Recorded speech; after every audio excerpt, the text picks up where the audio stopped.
on Zoom. Thank you. Assalamualaikum warahmatullahi wabarakatuh. Good morning, ladies and gentlemen. My name is Yayang Trifatma. It's a precious chance for me to be your mistress of ceremony on this annual agenda of the 5th panel conference of Jurnal Sosiologi Reflektif under the theme Social Change After Pandemic, Reinterpreting Everyday Life of Muslim Society.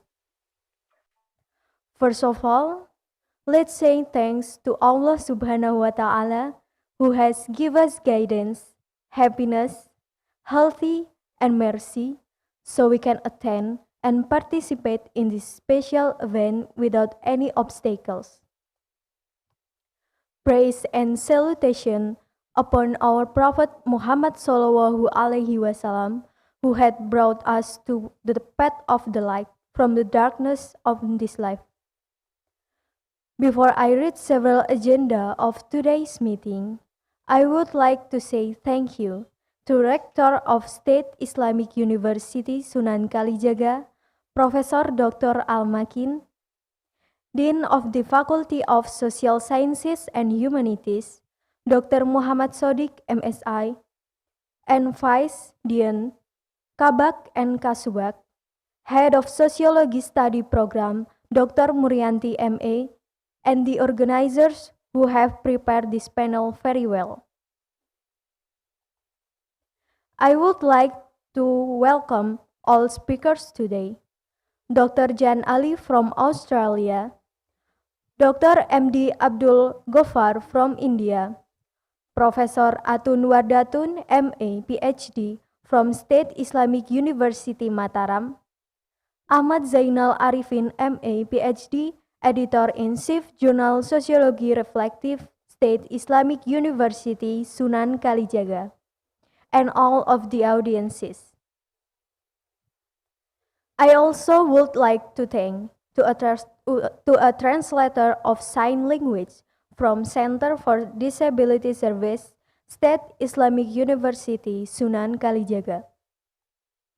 On this beautiful morning, we have several agenda as follows. Opening, reciting Holy Quran, singing National Anthem and UIN's March, remark from Dr. Murianti MA as Head of Sociology Study Program, remark from Dean of the Faculty of Social Sciences and Humanities, remark from Rector State Islamic University Sunan Kalijaga, and the last, closing. Well, ladies and gentlemen, let's begin this event by reciting Basmalah.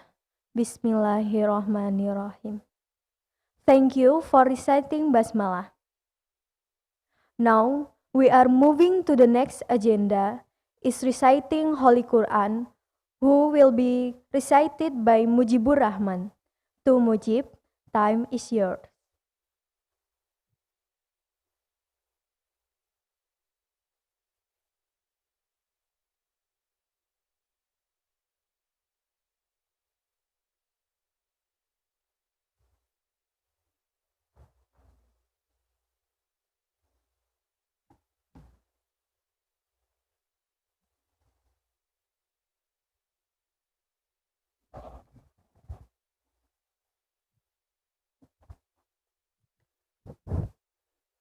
Assalamualaikum warahmatullahi wabarakatuh.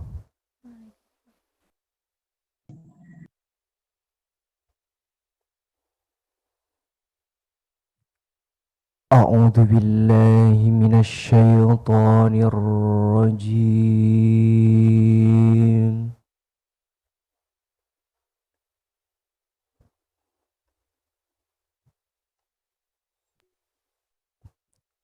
Bismillahirrahmanirrahim.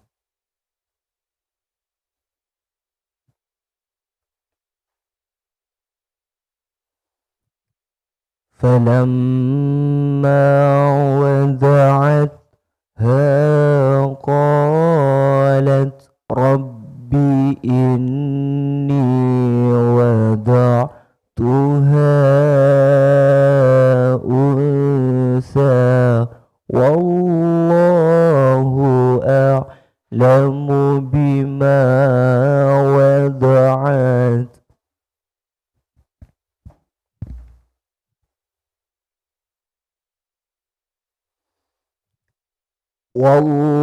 والله أعلم بما وضعت وليس الذكر كالأنثى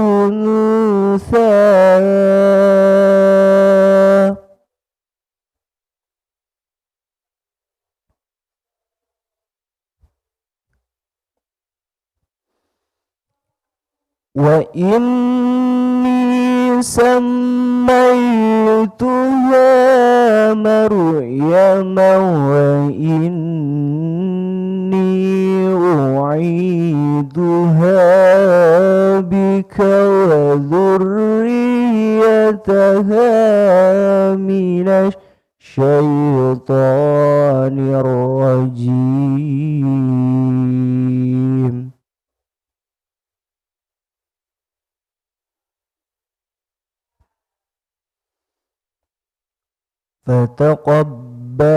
فتقبلها ربها بقبول حسن وأنبتها نباتا حسنا وكفلها زكريا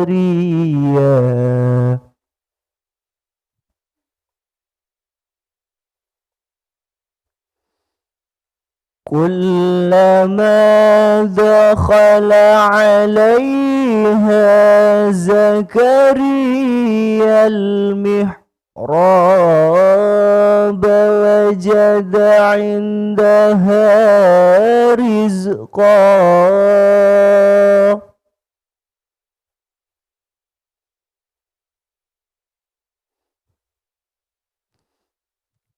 قال يا مريم أنى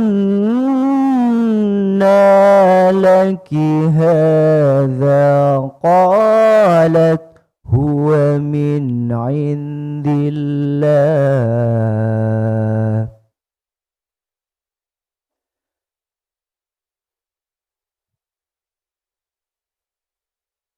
صدق الله العظيم.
in Win Sunan Kalijaga, it also follow your path.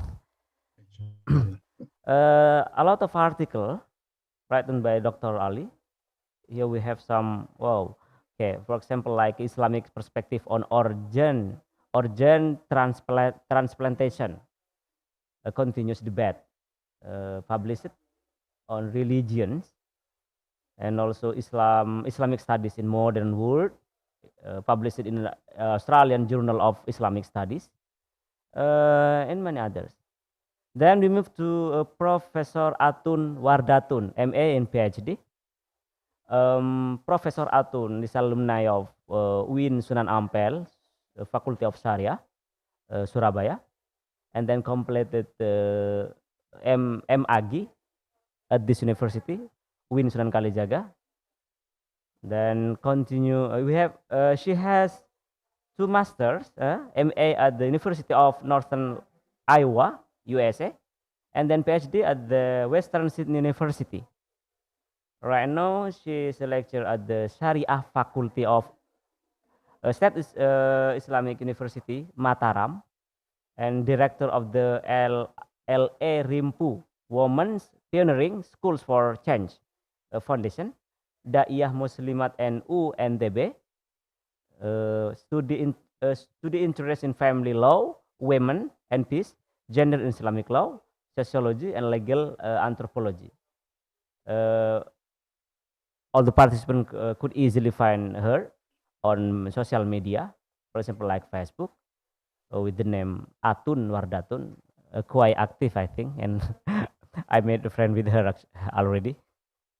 And also, she has IG Instagram, Wardatun. Maybe all those participants, and special for students of the department, maybe you can follow her social media. Right now, her position is as a head of LP2M, Center for Research and Community Service, UIN Mataram. Yeah. She also has many publications. For example, like woman initiated a divorce and feminist fikih in Indonesia. Interesting topic, feminist fikih in Indonesia, narrating male acts of nushuz in marriage, and also the construction of women's image and narrative of naturalism among failed university students in West Nusa Tenggara, and many others. The third speakers, we have our beloved lecturer at this university, at this department, Bapak Ahmad Zainal Arifin, MA PhD. Zainal Arifin, MA PhD, is a lecturer at Sociology Department, the Faculty of Social Sciences and Humanities. He is editor-in-chief of Jurnal Sosiologi Reflektif, editor and reviewer at the several journals, such as Al Jamiah, was already indexed, Scopus indexed here in this university, Penangkaran, Jurnal Kawistara, and Jurnal Dialektika Masyarakat. He also served as teaching staff at Madrasah Salafiyah for Pondok Pesantren Al Munawir Krapia and others. He is an active member of Forum Komunikasi Takmir and Khotib at Sido Dulur, Godian, Sleman. Pak Zen is already organic intellectual, joined with the community development in the kampung. That's a very nice information for us.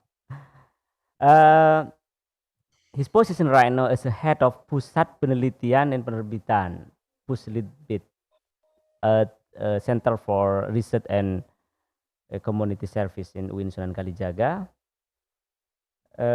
Pak Zainal Arifin Toha, Pak Zen, we call it Pak Zen, PhD in University of Western Sydney, Australia, MA from University of Northern Iowa, MAG from Comparative Religion, CRCS UGM. Yeah, Pak Zen has 2 master degrees and also 2 undergraduate degrees.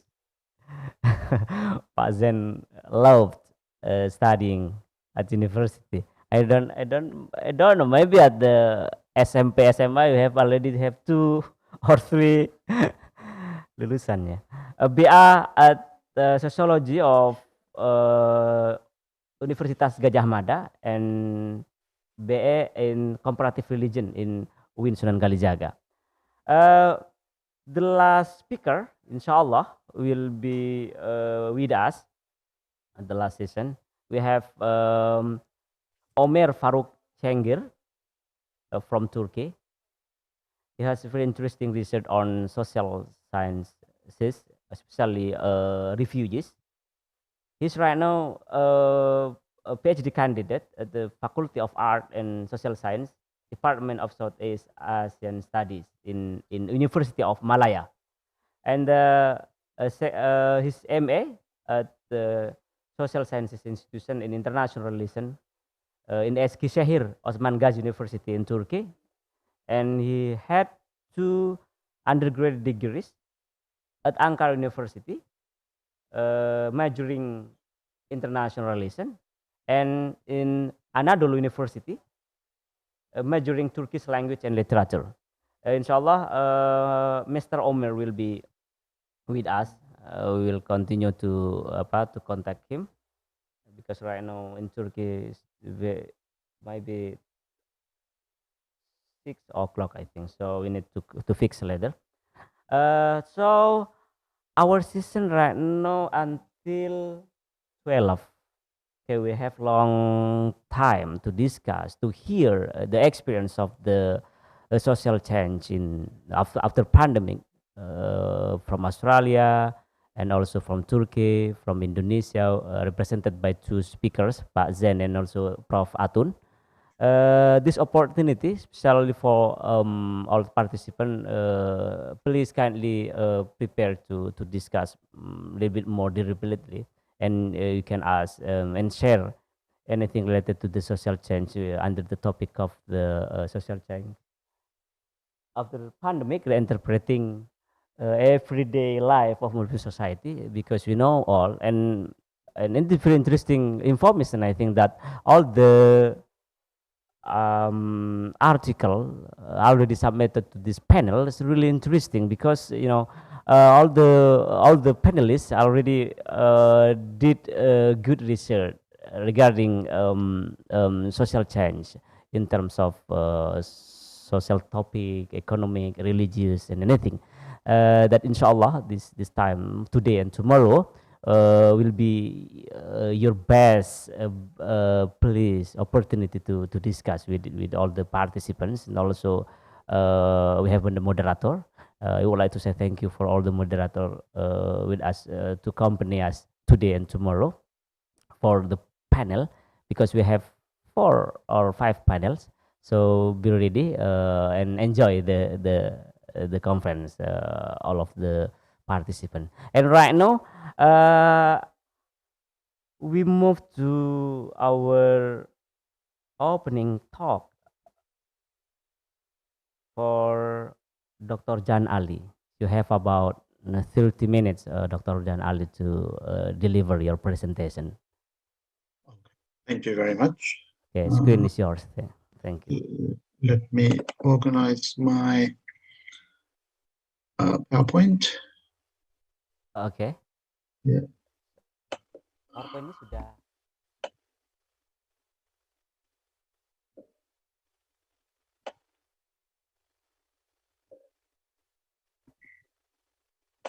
Okay, Dr. Jan Ali, you have already co-host, so you can share by yourself. I'm just getting my PowerPoint organized. Okay. Just, I'll share with you in a moment.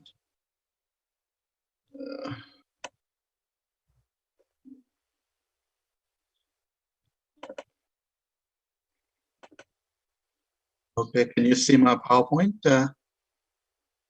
Yes? Yeah. Okay. Okay, thank you very much for a kind introduction by the host, and also thank you very much to Dr. Ahmed Arifini for inviting me to deliver this talk, who has been a very kind a student of Western Sydney in the past. And this paper is actually, if you like, a work in progress. So it might have a lot of problems with that. And I would like to ask the audiences to be a bit kind to me in your comments and questions, because it is not an area that I am I have an expertise, but it is an area I'm very interested in, and it is an area that I have entered into to explore this a more general phenomenon of pandemics, if you like, in the modern world, and so how it affects Muslim communities and Islam as a religion, and if there is any way of uh, Islamic contribution to addressing issues emanating from pandemics like COVID. So I entitled my paper as a bit ambitious, I suppose, COVID-19 lockdowns, medical terrorism, and Islam. And I probably won't be able to do justice to the topic in 30 minutes, but I will try my very best.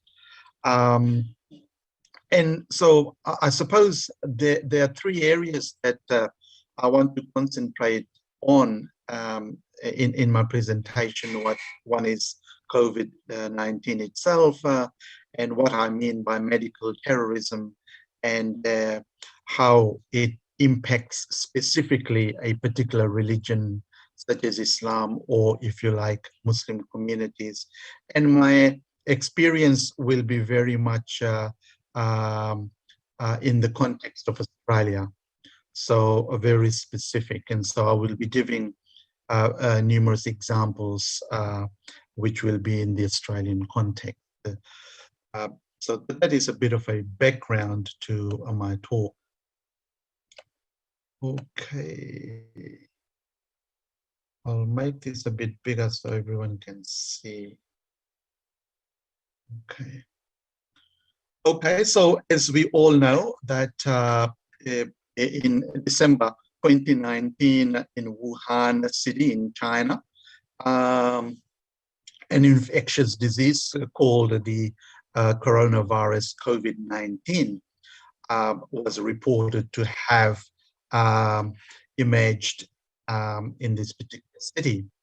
Corona in medical sense means crown or circlet, which refers to the way the virus actually looks when you put it under a microscope.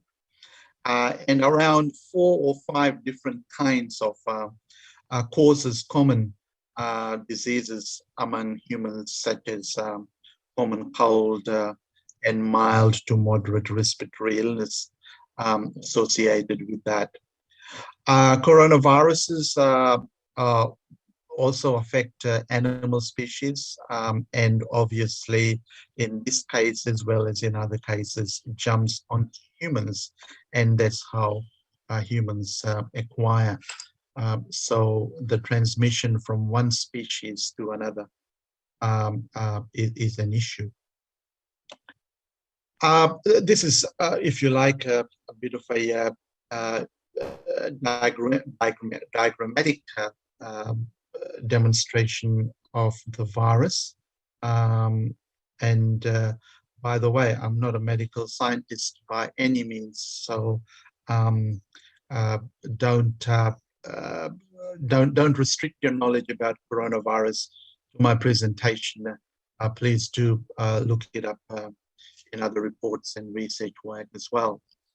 So 2019 coronavirus is a new kind of coronavirus, which has never been seen in humans before. And the disease claimed to be originally transmitted from animal species in China to humans and then started to spread far and wide, as we all know. And some individuals or some people have actually succumbed to the disease and died, as we all know.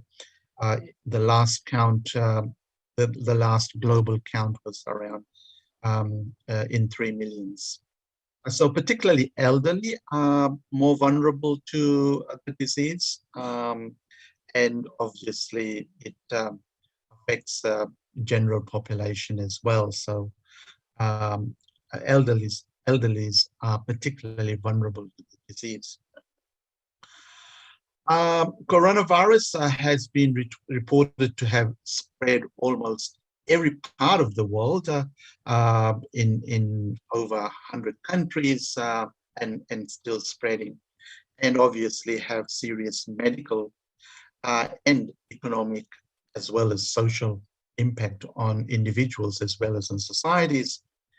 And it's impacting on many different facets of our everyday living, with the potential for long-term effect on our pattern of daily rituals and practices. And I will come to that in a moment in terms of how coronavirus is changing the way we pattern our existence and the way we interact and communicate with each other, travel from one place to another, organize our daily affairs. And obviously, the impact will be long-term. And we are already seeing this happening in terms of in terms of governments pushing for a second round of injections, if you like, vaccination, and so forth and so on. So we have been thrust onto a new way of being in the world as we come to terms with the fact that touching someone or something, being with our family or friends or fellow citizens for that matter, and breathing the air that we all share in an enclosed space can have perilous effects on us. And so there is this danger or threat. And so this point and the earlier point are very important that I will come back to in a moment. The global spread of COVID-19 is the direct result of globalization. And so globalization is a very important phenomenon and a very important process here for consideration. If coronavirus happened 50 years ago, its impact would be different. But because we live in a globalized world today, the impact and the consequences are different and obviously global. And we live in a global village now. We are connected with each other. And a very good example is this conference. We have over 100 people, and the host earlier was saying that there is a presenter from Turkey. So in a real time, we have got people talking to each other, interacting with each other. I myself from Australia, many of you in Indonesia, and someone from Turkey and India, etc., etc. So we really live in a global village. Globalization has really brought us together. And of course, it is a positive thing, but also it is a negative thing as well. And one could say that coronavirus, it exemplifies its negativity in some way. So globalization, those who are not familiar with the process and the concept, is actually a process of interaction and integration among human communities, business organizations, social institutions, and governments across the globe. The process has accelerated in the last 50 years, though many argue it started in 1800s but definitely in the last 50 years, due to advances in transportation and modern technology, particularly with the advent of computer. Due to globalization and increase in interactions and international trade and exchange of ideas, beliefs, and culture has been experienced worldwide. And due to globalization, it is often said that the world has shrunk. That is, that the world is more interdependent than any other time in human history, actually. We are more connected than ever before. It has made transportation efficient and inexpensive, allowing for greater accessibility of places and helped increase global trade, bringing more and more people into contact with each other and with animal species, including animal diseases, as we have seen with COVID, sometimes jumps from species barriers, as seen recently with coronavirus. So globalization is through which we actually got coronavirus because of people movement and movement of goods and services, which may be infected with coronavirus, and that gets transmitted to people elsewhere away from its place of origin or place of origin of the illness, the disease. So in order to stop the spread of coronavirus locally and internationally, governments, as you all know, have taken steps to close down towns and cities, businesses and services, all types of recreation and places of worship, which is particularly interesting for us in this particular presentation or this session, how it affects Muslims, so which I will talk about in depth later. And talking about globalization, what is also important is the role of transnational corporations, in this case, large transnational pharmaceutical giants, who actually utilize globalization as a process to actually exchange what they produce with people within their countries and outside of its place of origin, and their role is very important as well. And globalization helps that helps them to continue their businesses and provide goods and services. Sometimes it can be an undesirable thing. So what has coronavirus done? Of course, it has brought about coronavirus itself made people sick, and not only just that, but also killed many people in Indonesia, in Australia, in various parts of the world. In some places, deaths have been excessive. In other places or other jurisdictions, governments have been able to control it to a minimum. Nevertheless, the illness has actually claimed lives. And so it has been determined by the governments with the so-called, I put it in inverted commas, health advice to lock down societies, lock down people into their own domestic spheres, into their own homes. So in an attempt to curtail and control the pandemic, governments took the unprecedented steps in the last couple of years, 2020 and 2021, to force people in the confinement of their own homes. In Australia, national borders were closed and still are closed to many countries, preventing people, including Australian citizens, from moving in and out of the country. Now, this is an important point. The Australian citizens are not allowed to enter into their own country. Let's say, for example, if some of them have been visiting Europe and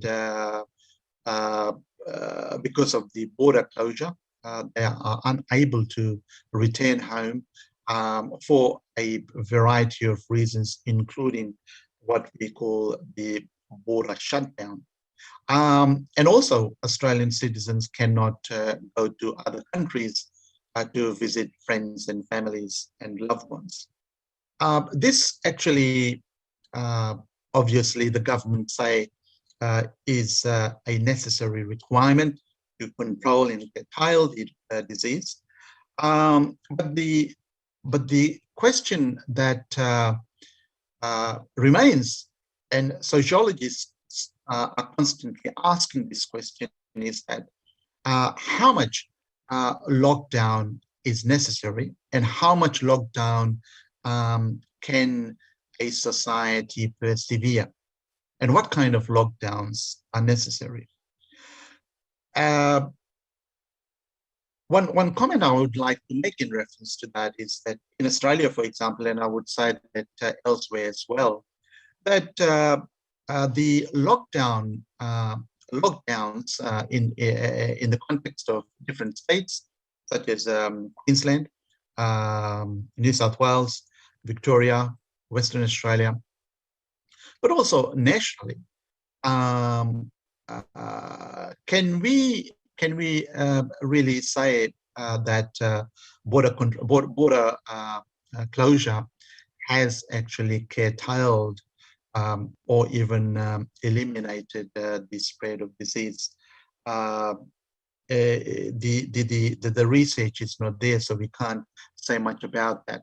But the point I want to make is that from an Islamic point of view, and I'm bringing this point here now because the talk actually is also about Islam and the impact of coronavirus on Islam, is that the classic medical experts in Islam provide a different paradigm to control and quarantine disease.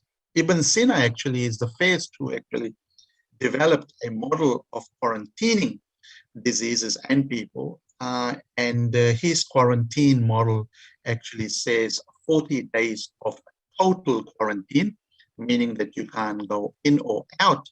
That is your house where you're quarantining, or if there's a specific place that you are quarantining and therefore you need to remain in there for 40 days. So what has happened in Australia is that the quarantine, the shutdown, sorry, has been consistent in some states, but it had a lot of loopholes. You could go to do your shopping. You could go and do exercise for half an hour or something like that.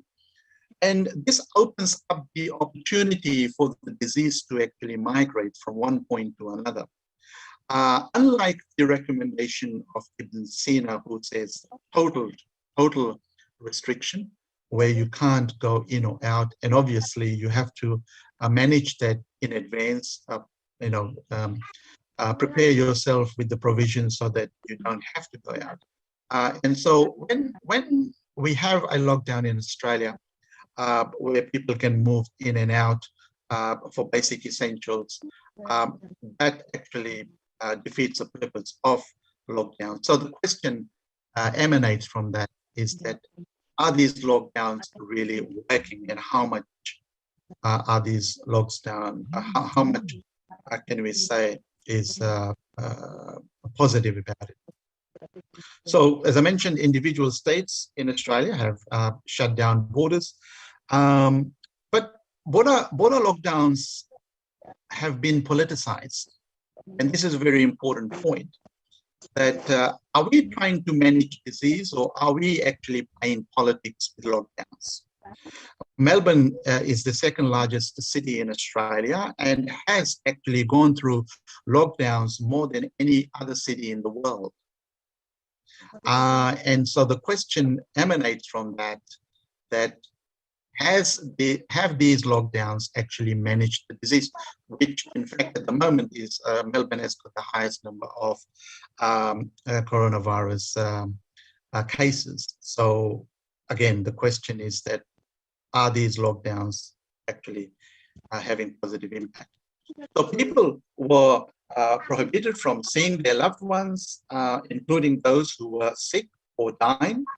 Lockdowns were seen by many as inhumane, including in Australia.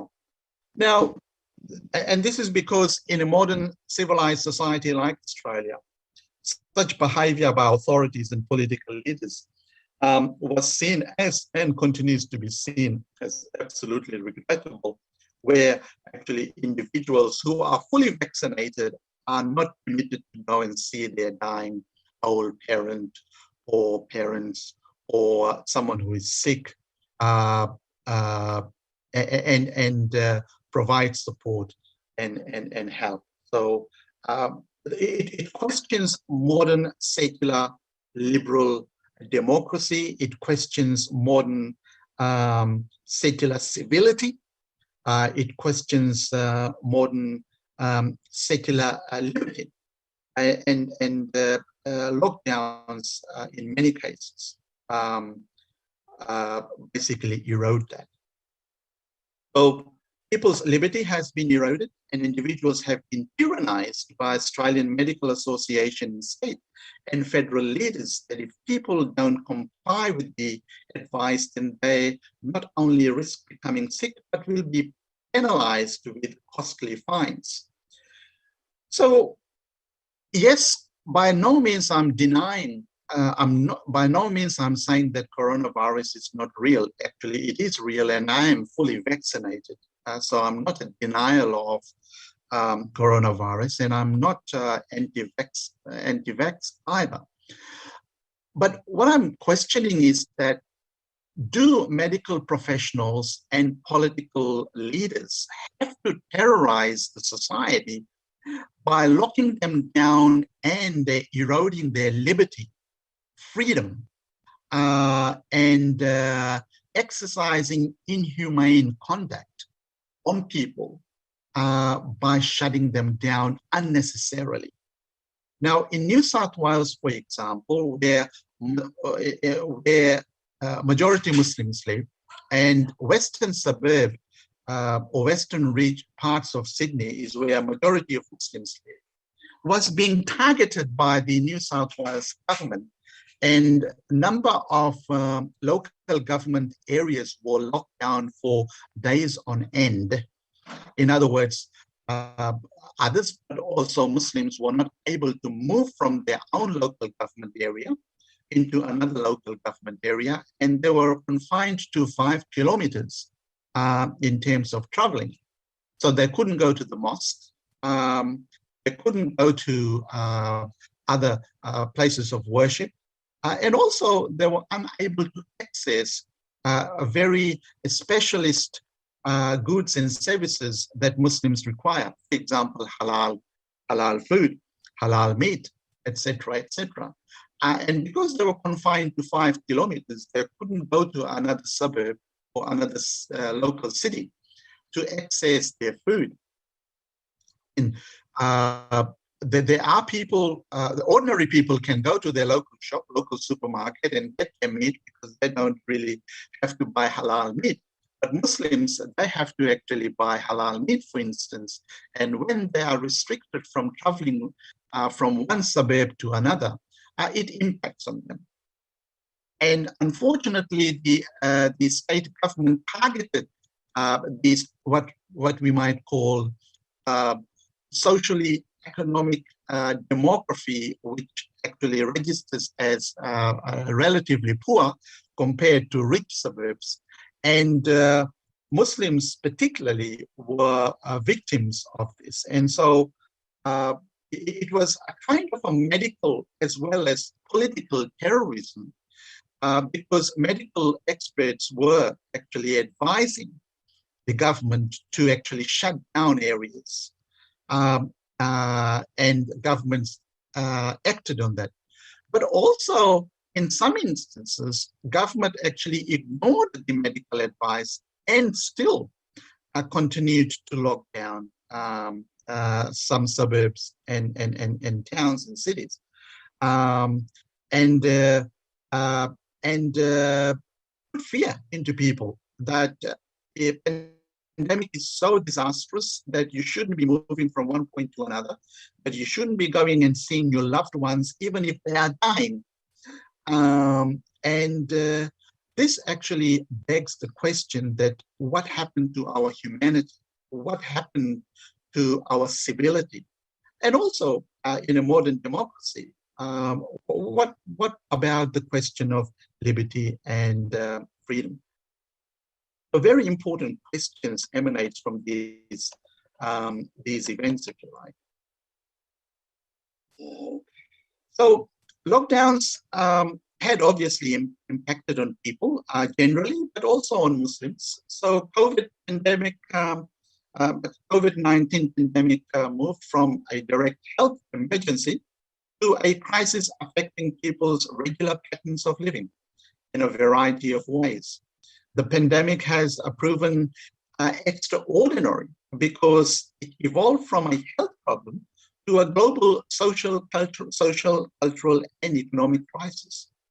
Apart from the direct health impact, the coronavirus is linked to impacting on people's mental health and well-being and affecting individuals who experience fear, anxiety, emotional distress, and post-traumatic stress symptoms, and communities through isolation, job insecurity, and inadequate resources for medical response. Also, the pandemic has proven to have profound psychological impact, as well as affecting personal freedoms to engage in activities consistent with everyday living, such as visiting loved ones, socializing with friends and colleagues, and engaging in recreational activities. So lockdown has actually been practiced by local governments and national governments to control and curtail the disease. But what has happened in Australia, for example, is in doing so, other diseases haven't been actually managed by people because of their inability to access medical services. So, for example, people who had their appointment for cancer checkup or for heart checkup, they haven't been able to access medical services. And their situation or their condition has exacerbated. So on the one hand, we are trying to control the disease, but in doing so, we are actually creating greater and bigger and long-term problems. And in this case, Muslims are particularly affected, and I'm not saying that Muslims are the only people who have been affected by this, but for this particular paper, I'm focusing on Muslims. And so what impact Muslims have suffered from this lockdown, from this situation is that, and this is my final slide, is that the experience of COVID-19 lockdown has been unpleasant for Muslim communities in Australia. Our mosque and prayer halls have been shut for months on end. Muslim businesses, which provide specialist goods and services for minority group in a secular society like Australia, have suffered seriously, and many have shut down permanently. So not only the businesses have suffered, but people whose livelihood have been dependent on this kind of business has also gone. And so now they are unable to actually contribute to their community in whatever way they were able to do so in the past.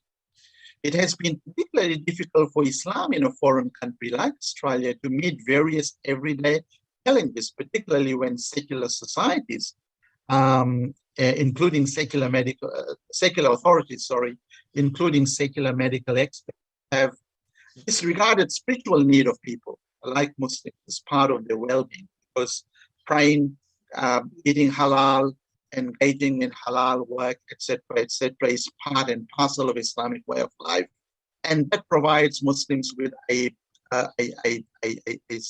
sense of satisfaction and well-being that has somehow been impacted upon and in some cases eroded. Australian Muslims are largely diverse, hugely diverse, and this diversity has apparently worked against them on this occasion. They need to better organize themselves, including choosing strong, qualified leaders to be able to represent themselves and the religion in politics and policy consideration. And so how they can move forward is that they need to actually engage politically and in policy considerations and development, so that their community is not isolated or suffer relatively extensively compared to others. And my final point is that generally that the way forward is for the authorities, the governments particularly, to provide serious medical service and resources, which are lacking in majority of the cases today. And also in terms of people of faith, such as Muslims, taking into consideration their spiritual needs in policy development, because spirituality plays a very important role in their well-being, and that cannot be ignored. Thank you very much for listening. Thank you, Dr. Jan Ali. Very interesting explanation about the experience of Australian regarding Corona. We have already noted some important points presented by Dr. Jan Ali from the conceptual consequence of globalization to social, cultural, and religious aspects of society in Australia. But of course, a lot of the question that maybe all the participant try to question, but later, because we move to the second speakers, Professor Atun. Professor Atun. Thank you. Okay, Let me you check have my about 30 to 40 minutes, Professor Atun. Screen is yours. Okay. Wait. So now let me share my PowerPoint. Okay. Assalamualaikum warahmatullahi wabarakatuh. Waalaikumsalam warahmatullahi wabarakatuh. Bismillahirrahmanirrahim. Alhamdulillahirabbil alamin. Thanks a lot for the committee who has invited me to attend this very good conference, and also it is like Western Sydney University reunion or homecoming because Dr. Jan Ali was and is still our advisor when we were at Western Sydney University with Dr. Ahmad Zainal. And we also at the time had Muslim Student Association and also Indonesian Student Association. And we frequently invited Dr. Jan Ali to give us motivation and also to make us graduate in the time that our scholarship expected.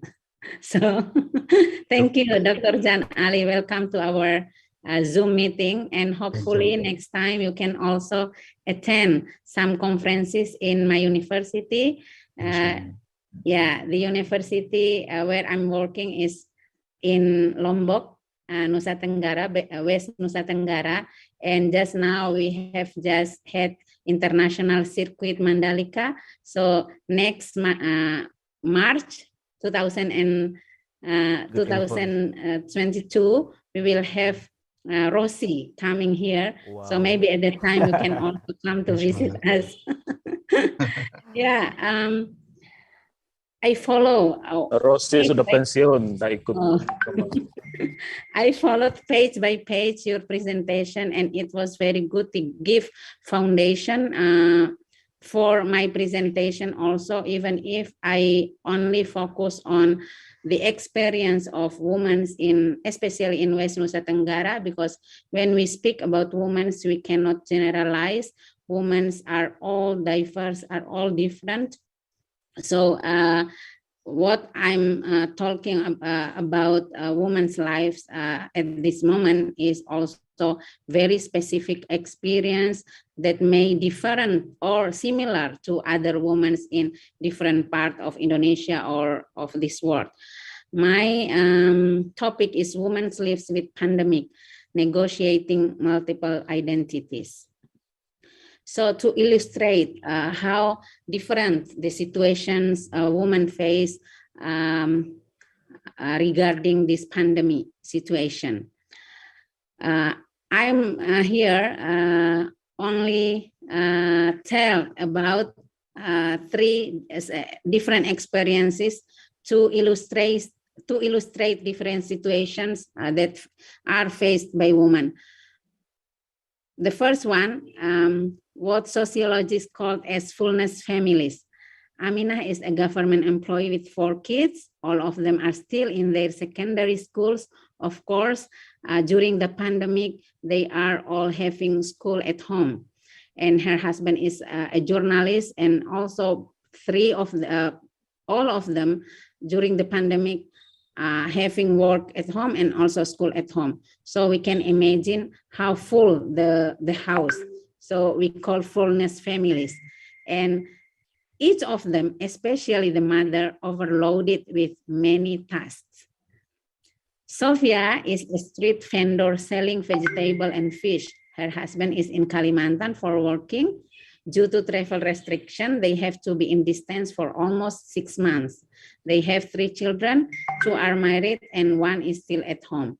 Of course, during pandemic, Sophia cannot do her selling activity every day because we have physical distancing and we have lockdowns and etc. So during this time, Sophia and her family is having issues with financial household. Rani and Rudy are an old couple who have 5 children, and all of them work and live apart around big cities in Indonesia. So Rani and Rudy also have problems with COVID-19, but in different situation. They don't have a problem with financial, and also it's not overloaded with many tasks like Aminah, but they are lonely. They experience loneliness. That's what we call emptiness family.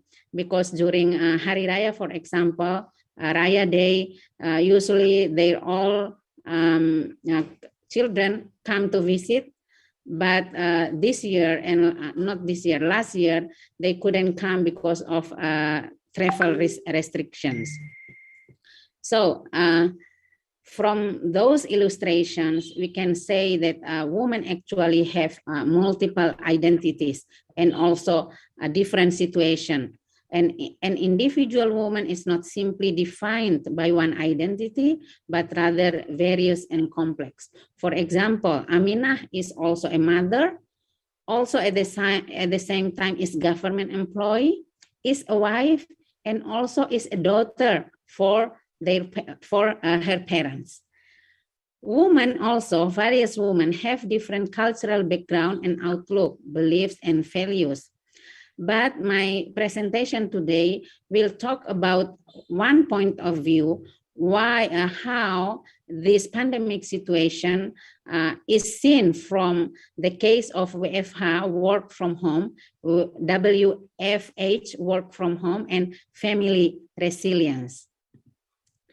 My argument is because we talk about social change and how we can take lesson learned from this COVID-19. From the cases that I observe, some of them that I present in the first page, in the first slide, my argument that peer marriage is a new normal of family relations. So this argument is built from how women made any efforts in negotiating their identities to establish and maintain family resilience. All members of families, not only women, have to struggle for family resilience. As a matter of fact, the data shows that during pandemic in Indonesia, there has been increasing number of divorce and also increasing number of violence against women. And our question is why it happened? Why does it happen? So why I should relate women experience COVID-19 and also family resilience?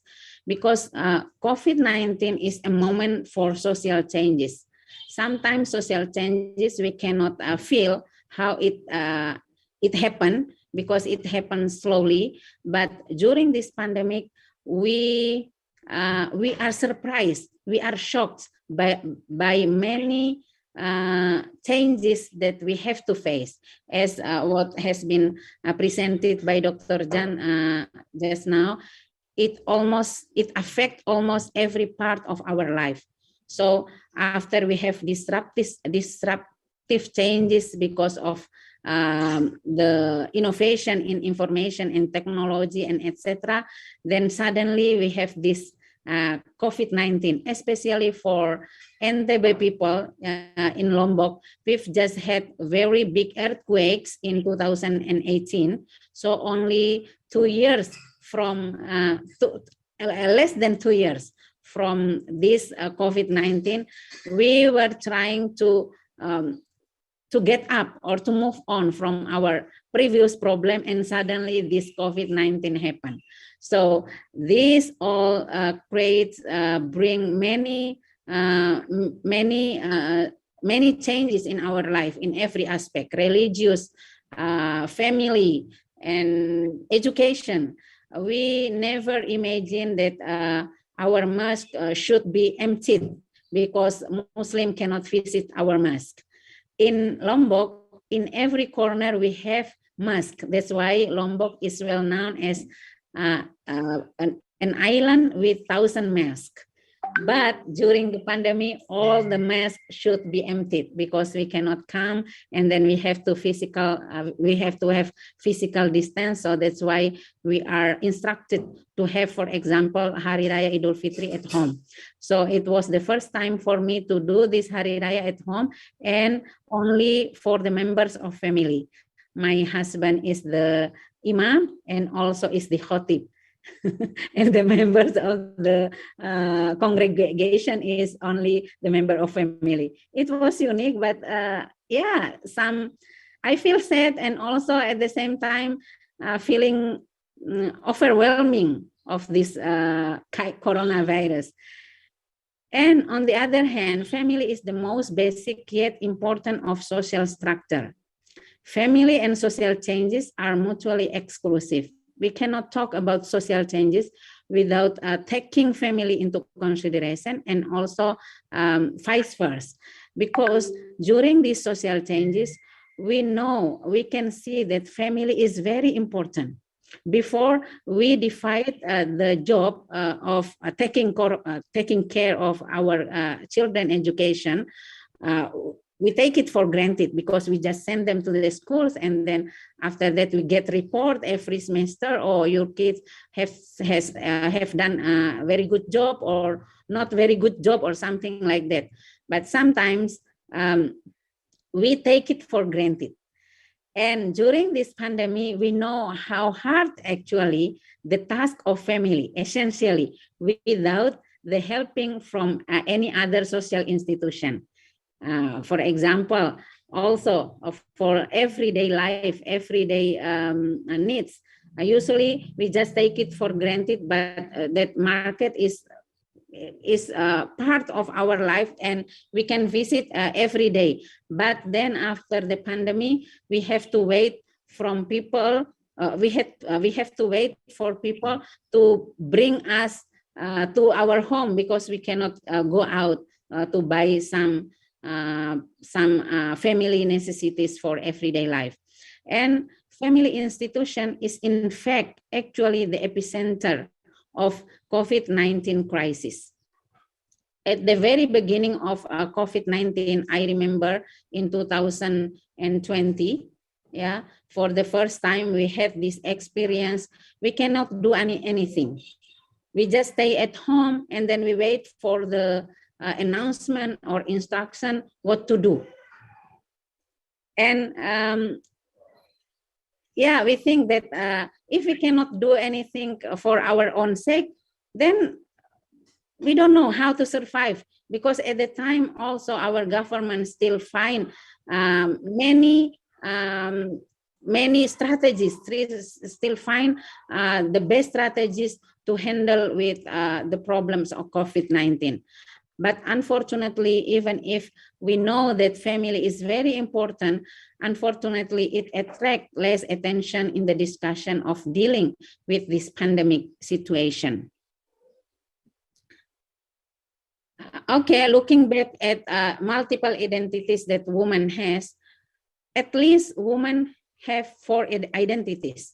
Also, men have 4 identities, but unfortunately, in our everyday life, men having more opportunity to express their various identities at the same time. While women sometimes, after they are married, sometimes you only see women as only wife or as only mother.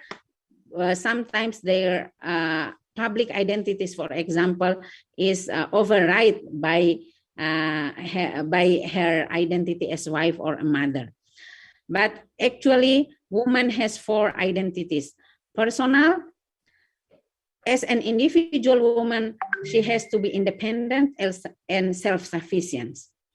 Because sometimes woman is woman is frequently treated as a media for others, not as the end. So at this point, woman as an individual has to be independent and self-sufficient. As family member, women also have to think how to maintain the resilience of families. As society member, women, of course, have to think about how to create or how to maintain social intimacy to face these pandemic situations. And also as citizen, women have public responsibility as citizens of the state. Unfortunately, these 4 identities sometimes is override by our patriarchal understanding of the identity of woman as only family member, or it's simplified as only wife or as only mother. But the good news is they always find ways to negotiate their identities and play important roles. However, because of these things, sometimes women have multiple burden.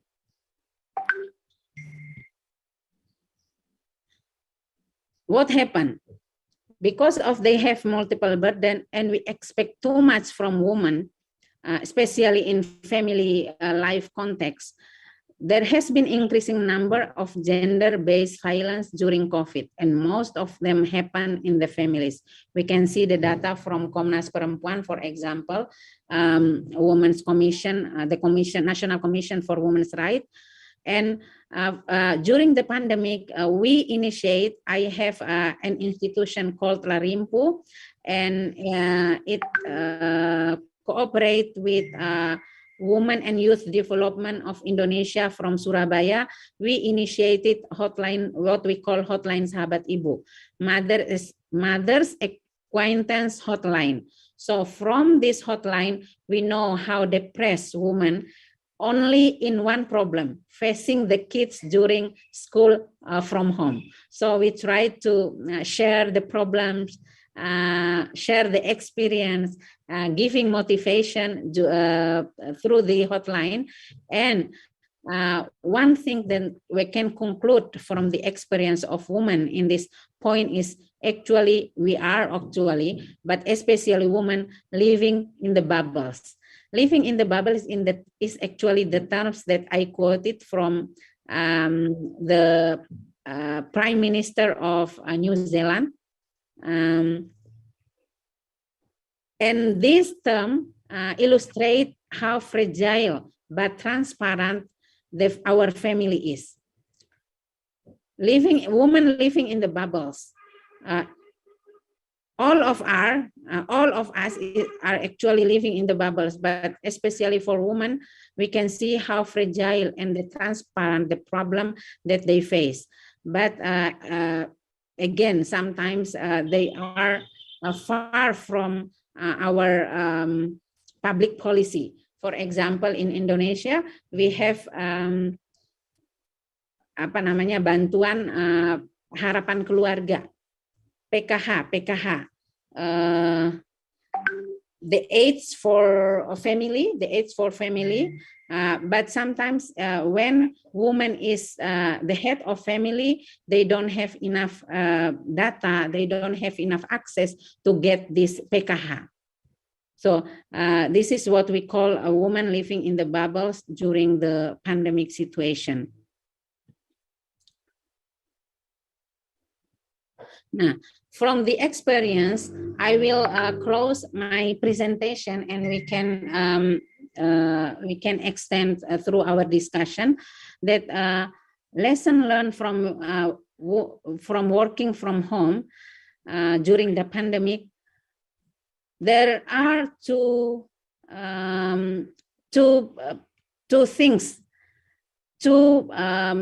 principal things that we need to hold in our family life to create what we call family resilience: equitability and flexibility. As we have known before, that during the WFH, women has too many responsibilities.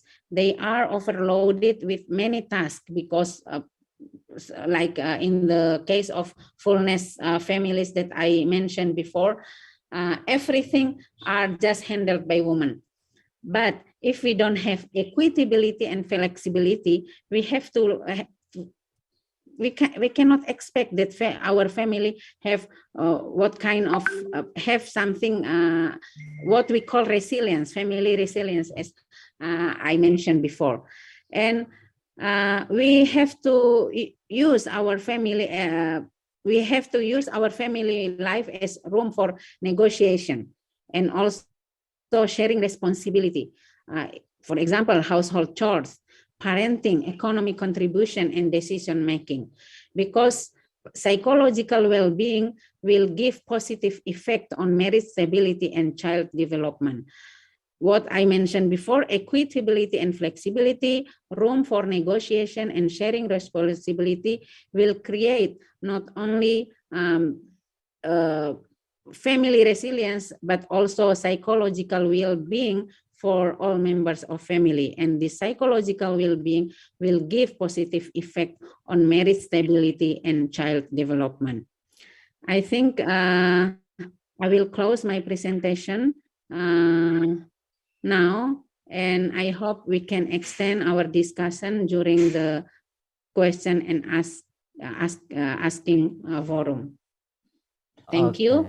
Assalamualaikum warahmatullahi wabarakatuh. Waalaikumsalam warahmatullahi wabarakatuh. Big applause to Ibu Professor Atun. Really impressive research data you addressed to us, Ibu. Interesting regarding family, because the family is very basic social aspect in our society, and also Corona push us to stay with family more and more. And the meaning of family, the meaning of home, and the meaning of how live in the small aspect of family changing, of course, because of Corona. So meaning of home is a different thing and need to be discussed more with you, inshallah, after this presentation, Ibu. So all the participants be ready to ask a question and just write down on chat box or raise your hand after the presentation. All the speakers finish the presentation, and then we move to third speakers, Bapak Zainal Arifin. Pak Zainal Arifin has very interesting topic, I think, about the Japanese society making peace with Corona. Screen is yours, Bapak. Monggo. Thank you, moderator. Assalamualaikum warahmatullahi wabarakatuh.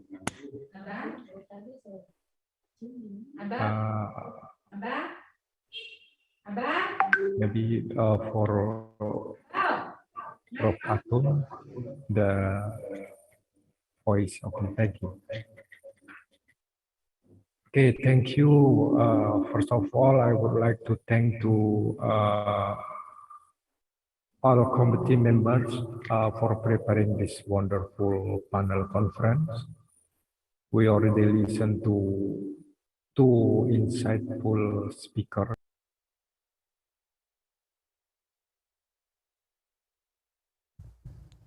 Dr. Jan Ali and Prof. Atun Wardatun. I believe what both speakers had shared with us are very beneficial for us. So I will only add a little information about how Japanese Muslim make peace with Corona, or in Indonesia we call Muslim Jawa berdamai dengan Corona. Okay, I hope this title is fit with the general picture of the conference panel theme. Well, I will start my presentation with some changes on Islamic ritual, as I believe all of you are experiencing these changes. Congregational prayer with physical distance, the issue of chadar or niqab, and no more handshaking after Salah, and so forth. Interestingly, if we observe this phenomenon closely, these changes are hit and send a sign to most all different Islamic groups in our society. On the slide congregational prayer, for example, we can read a clear message there.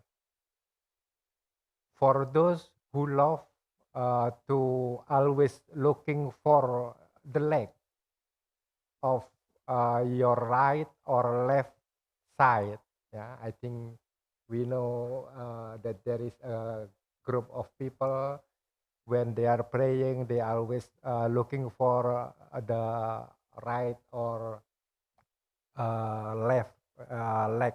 Yeah. Now you can't do it anymore.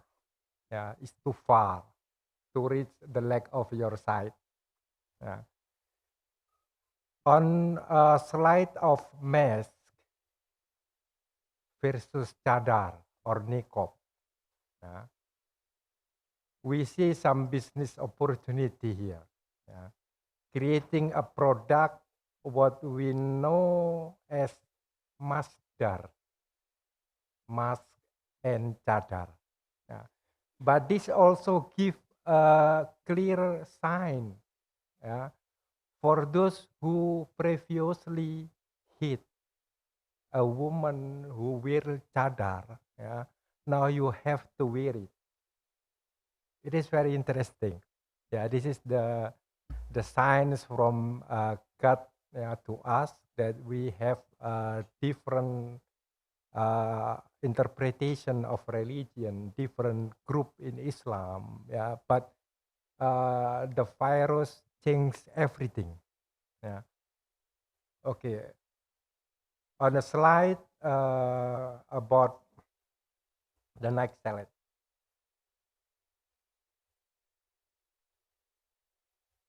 Okay, on slide change the way you shake hand.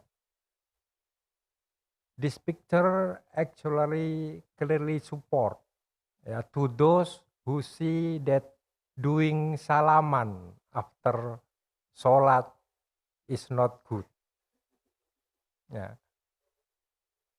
So I think the main point, what I want to show from this presentation is not to offer a theological debate, which Islamic group is right or wrong. Yeah. But my point is I want to show that it is not an easy way to change the characteristic of people. Those who already accustomed or used to do something in a certain way, they are hard to change, including what the Javanese Muslim. They cannot escape from their daily communal or congregational activities. Okay, next please. Okay, it is really hard for Javanese people, especially those who live in rural area where communal activities are the most important of their life. For most Javanese Muslim, especially those who live in rural area, all stages of life cycle, since the pregnancy, the birth of the baby, until his or her death, all of these stages are marked by ritual we usually call in Java as selamatan. This selamatan becomes even more complicated during this pandemic situation, because most of Javanese people believe that selamatan has an important meaning. There are certain rules or values that most Javanese people will believe. If you can perform the selamatan by inventing your neighbor, the more people you can invite them, the best blessing will you get.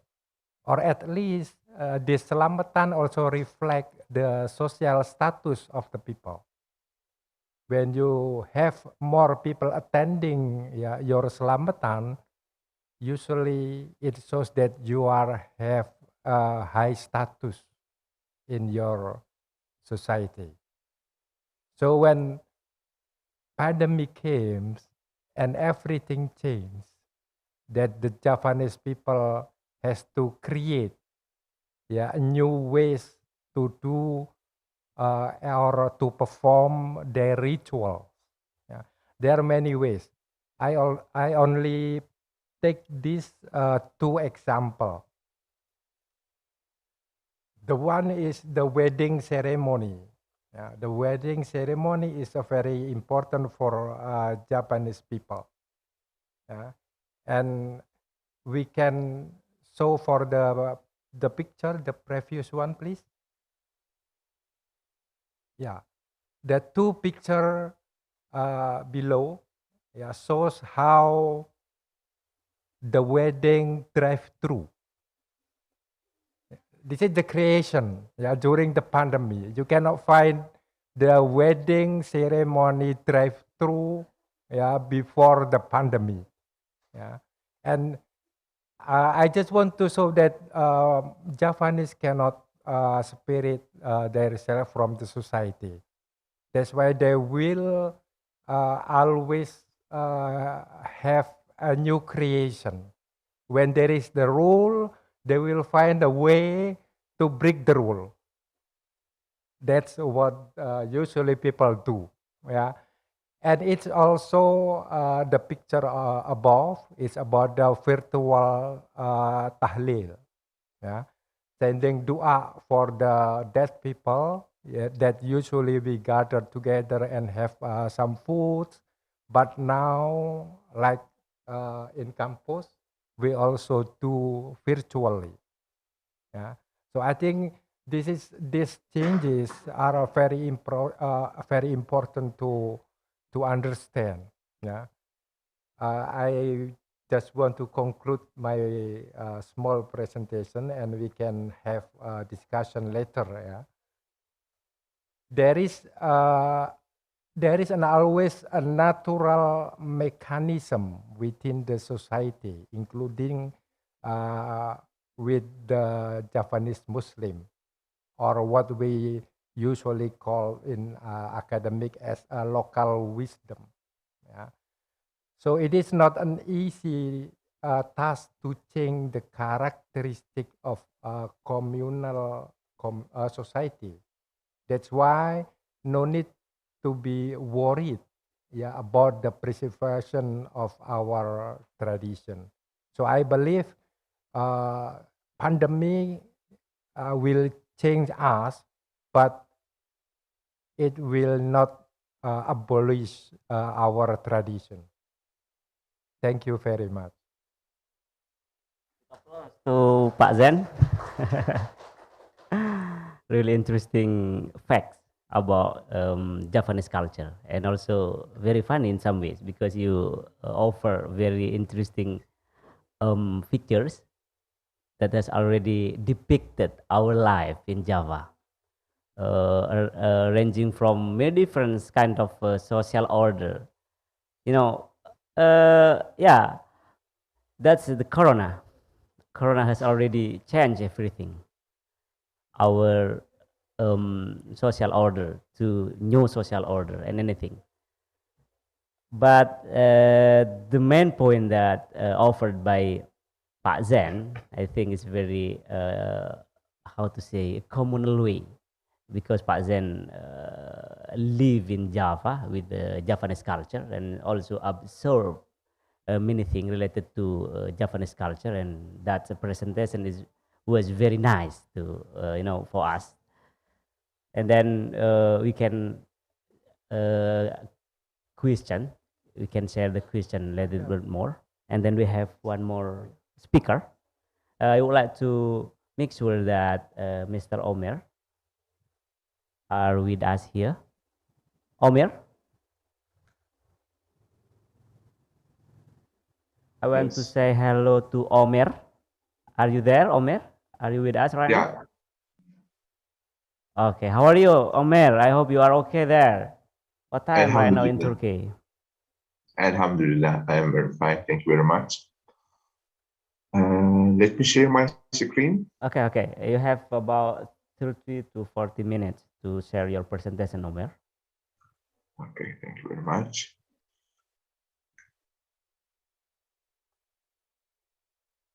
Okay. Can you see my screen? Yeah. Yes. Okay. Amazing. Thank you very much for this opportunity. I am from Turkey. Selamat pagi dari Turkey. Selamat pagi.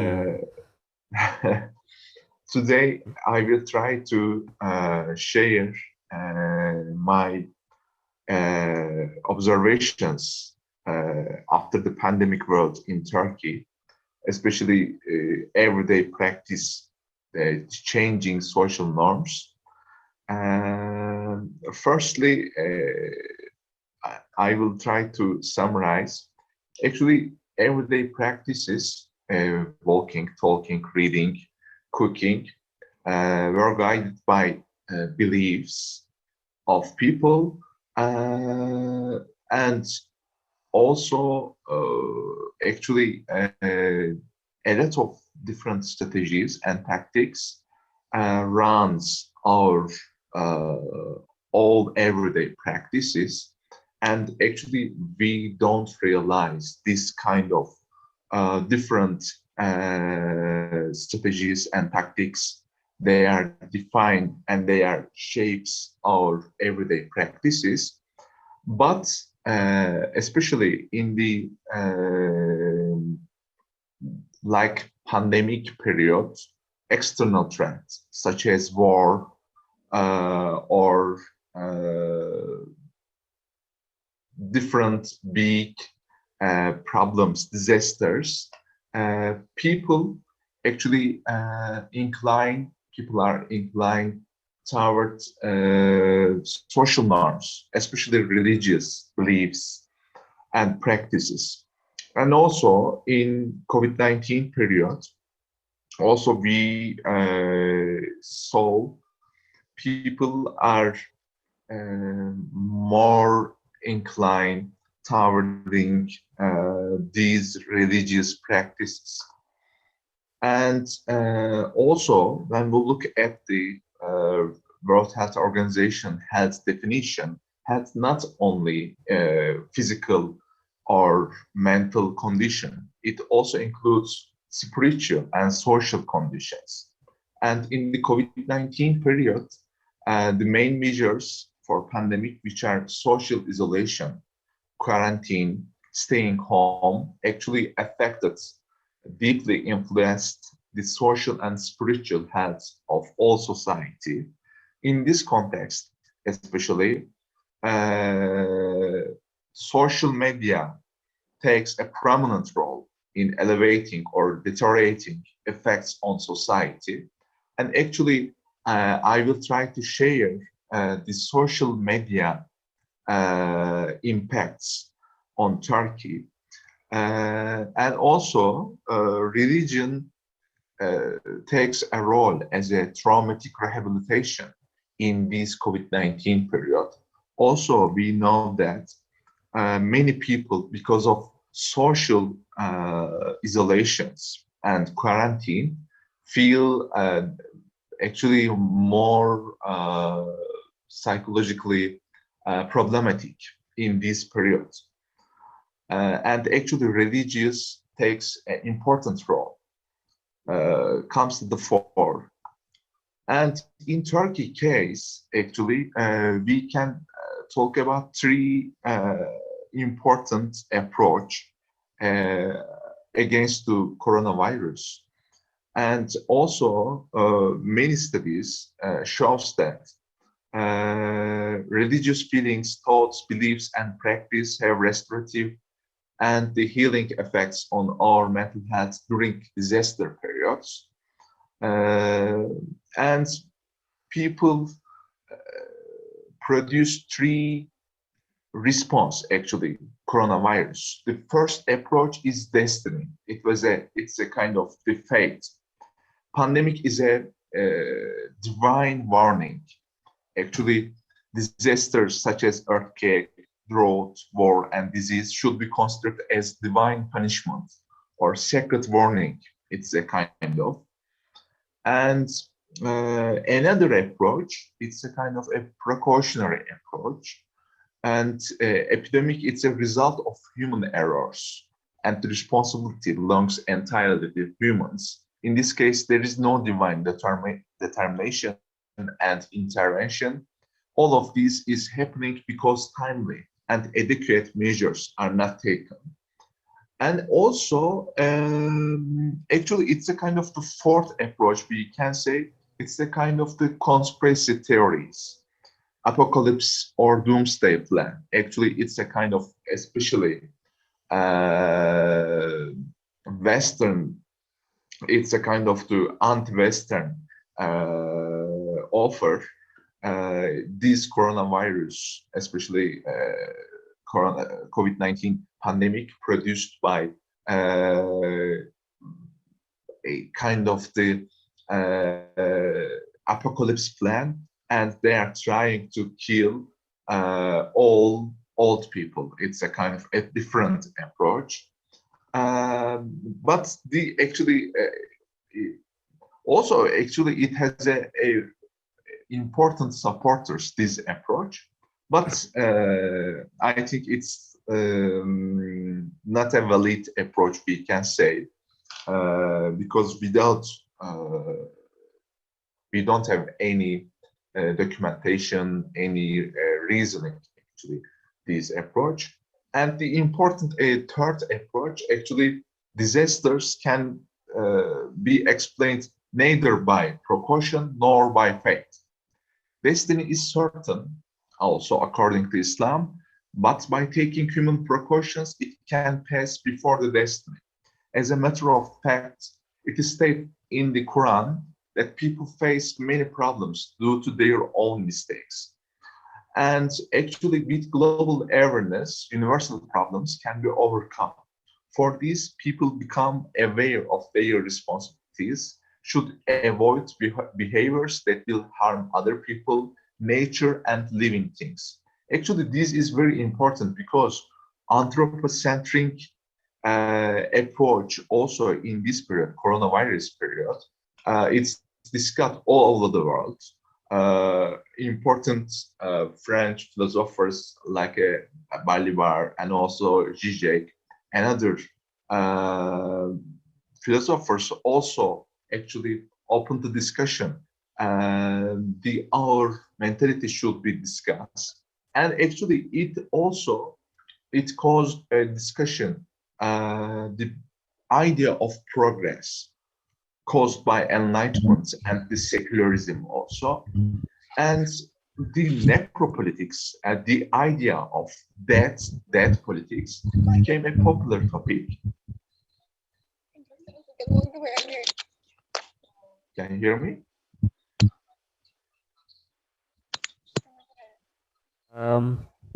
Thank you, Omer. Do you have any problem with the screen?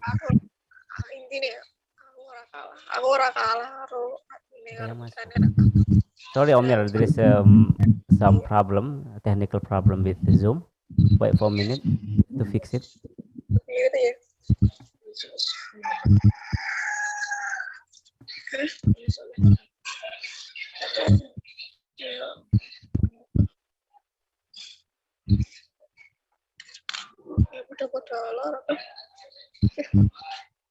I'm sorry for all participants. If you have opened your mic, please mute for a while. Then if we come to answering a question and answer, I will give you a chance to question, of course. Yeah, Omer, just go on. Sorry for the inconvenience. Okay, no problem. In this context, actually, public spheres,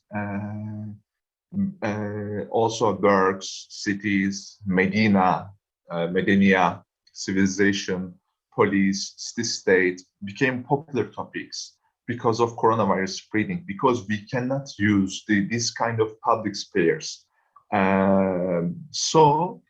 Also, according to Hannah Arendt, citizenship is visibility and to attend, to join the public sphere. So these public spheres are so crucial, but actually because of the coronavirus measurements and coronavirus precautions, we couldn't use public spheres.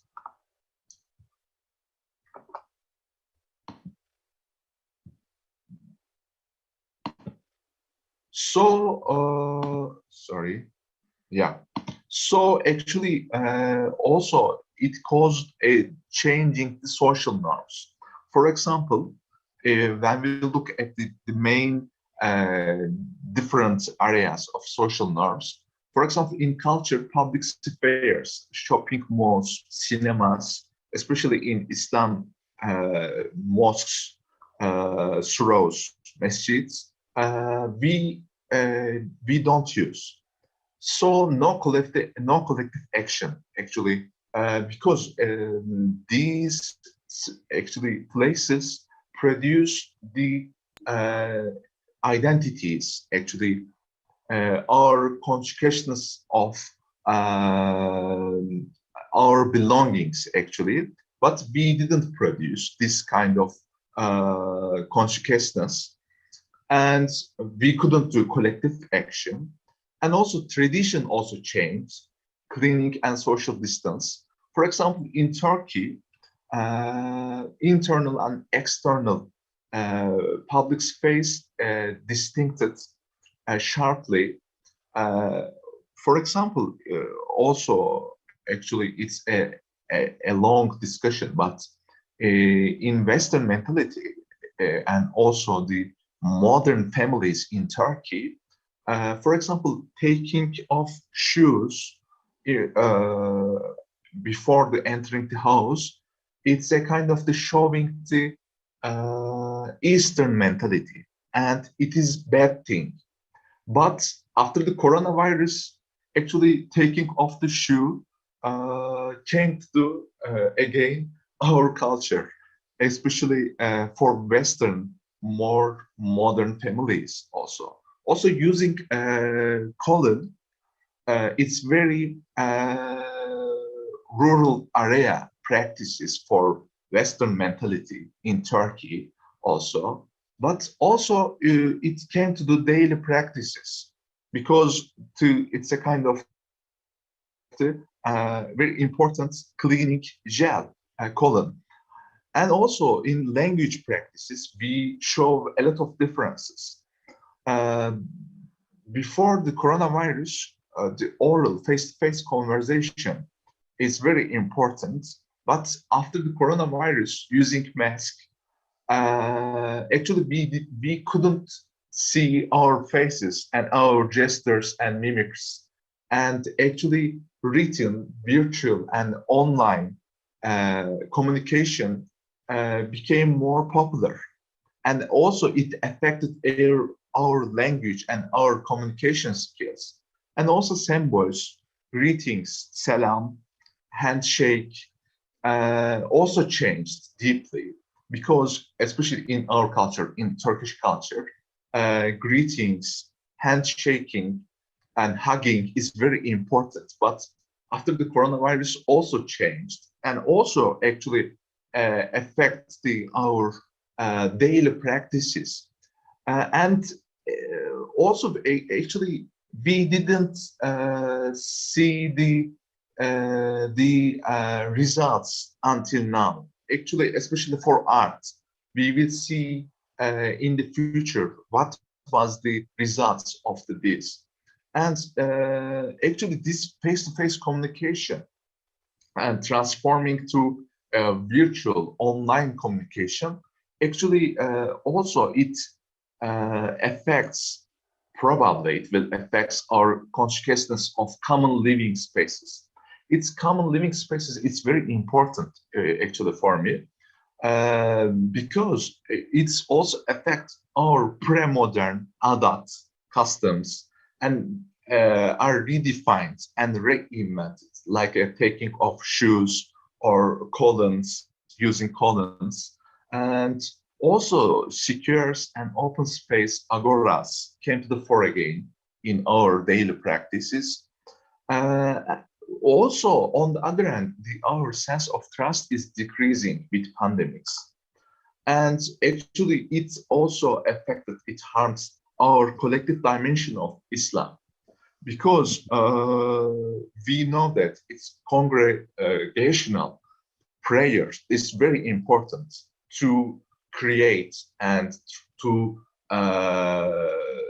produce our Muslim identity. But it's also affected too much. And it's affected and it's also directed to more individual worship practices, rituals, ibadah kind of. And also it caused a direct interaction with Allah. Actually, tawassul, it's a kind of the Arabic terms. Also congregational prayers and also the praise directly to Allah. Actually, it affected our mentality to our beliefs. So with pandemic, the consciousness of being community in Islam, in Islamic context, being ummah, actually suffered greatly. And also congregational prayer, actually it affected too much. Is it be creative destruction? Actually, we will see, especially for our Turkish society, Muslim society, we will see it will cause a creative destruction. I don't know. We will see actually the results. And actually, I would like to recommend it instead of conclusion. remembrance of Allah, all practices actually, all in all possible situations is very important actually in COVID-19 period, because COVID-19 always remember the idea of that, and actually we should remember more Allah, and also earning one's livelihood with halal ways. Actually, it's very important according to Sharia regulations to earn our livelihood, and persuading people act righteously and dissuading them from what is reprehensible and forbidden. Actually, we know in Islamic literature, Emr bil Maruf, Nahi anil Munkar, also actually COVID-19 period remember us this, and also the follow the Sunnah and practice of the Holy Prophet Sallallahu Alaihi Wasallam is very important, because also Hazrat Aisha says his morality, his ethical codes was Quran. And actually this COVID-19 period also should remember these ethical values of Islam. And thank you very much. I am ending my presentation in here. Actually, I am waiting to your questions.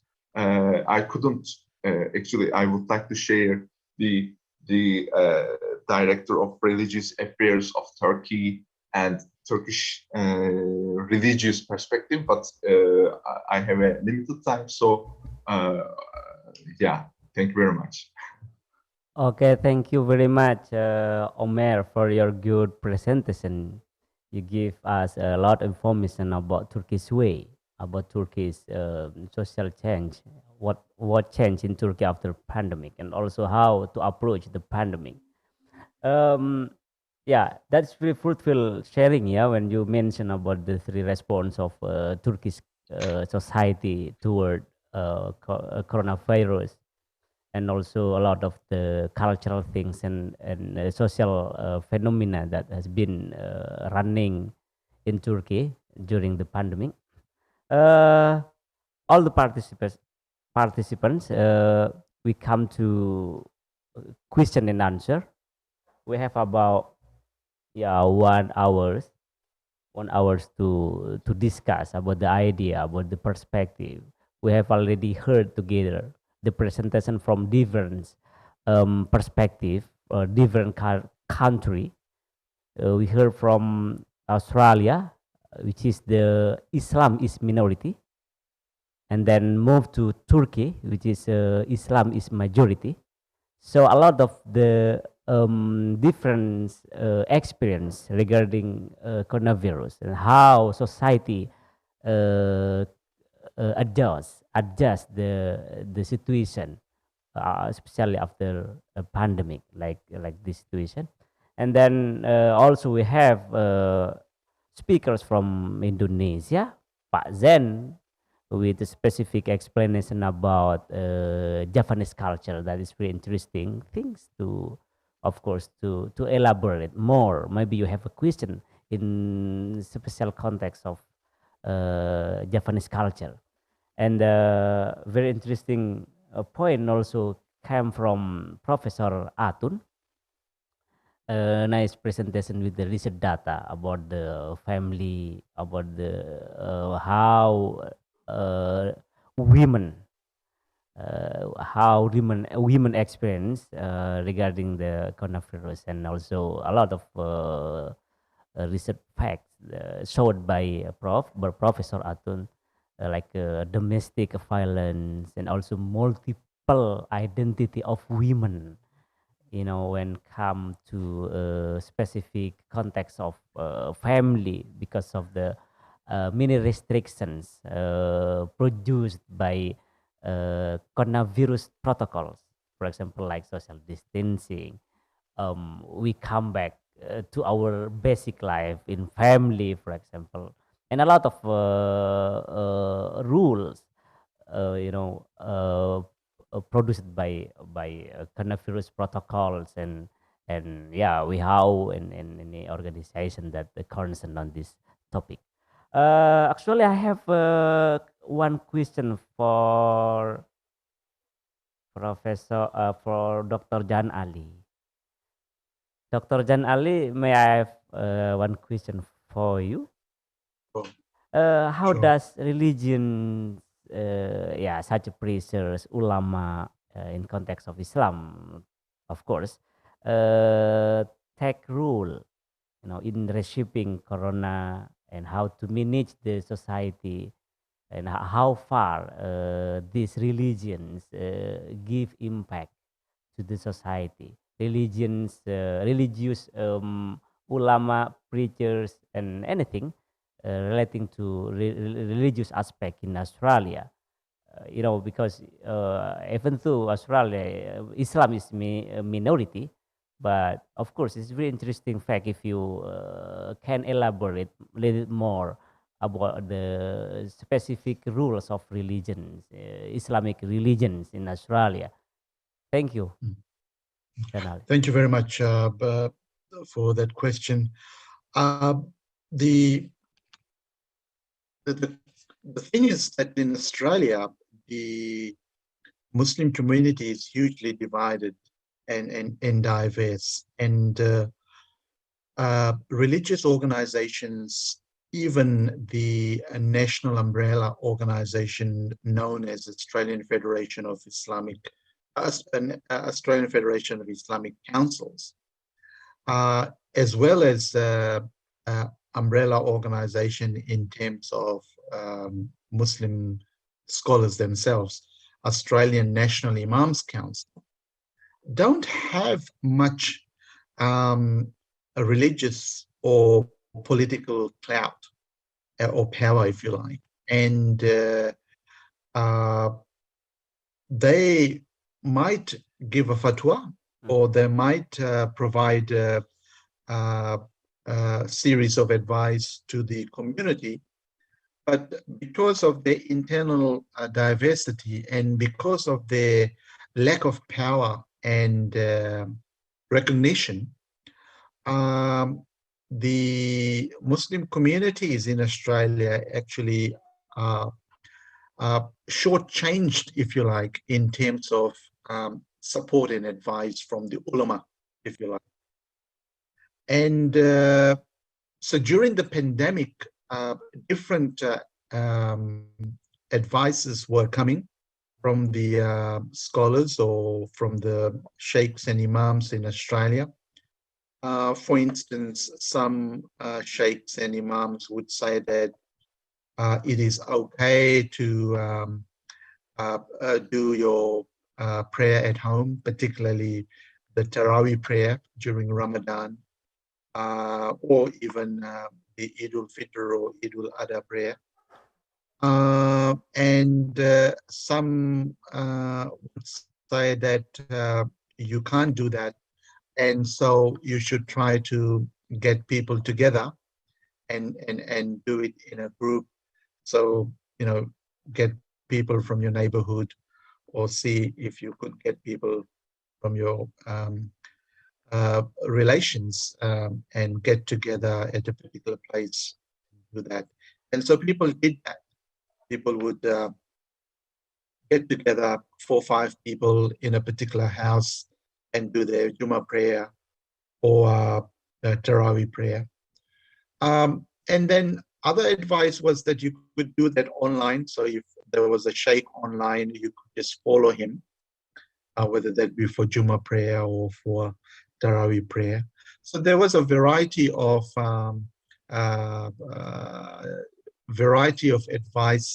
advice coming from the sheikhs and imams in Australia. And they had more power and more recognition than different bodies such as Australian National Imams Council or Australian Federation of Islamic Council. And we could we can say quite clearly that the internal diversity actually didn't really help Muslim community that much, unfortunately, because you have different opinions and different rituals and practices based on that, unfortunately. And so, yeah, it was difficult for Muslims. And Alhamdulillah, it's getting better as we opening up internally. But those were the hard times. And also, last point about vaccination. Some said you could have vaccination, or you should get vaccination, and others actually said that don't have vaccination, and it's haram and so forth and so on. So yes, you had two different viewpoints, if you like. But I think a majority of the Muslim imams and sheikhs did support vaccination. But having said that, there was a small but strong group, including imams and sheikhs, who actually advised against that. I hope that answered your question. Yeah, thank you, Dr. Jan Ali. Really interesting answer. Yeah, as we know, also in Indonesia, we have many controversial issues regarding coronavirus. For example, like vaccination. Some parties say that vaccine is haram and anything. And also, yeah, referring to what Dr. Amir said about the conspiracy theory. That's a very interesting. Yeah, of course, it happens in our society, also in Indonesia, because some party, some group believe that coronavirus, corona is still like yeah, conspiracy. I would like to make sure all the participants to raise your hand if you like to directly ask question to speaker. Oh yeah, we have a question in chat room.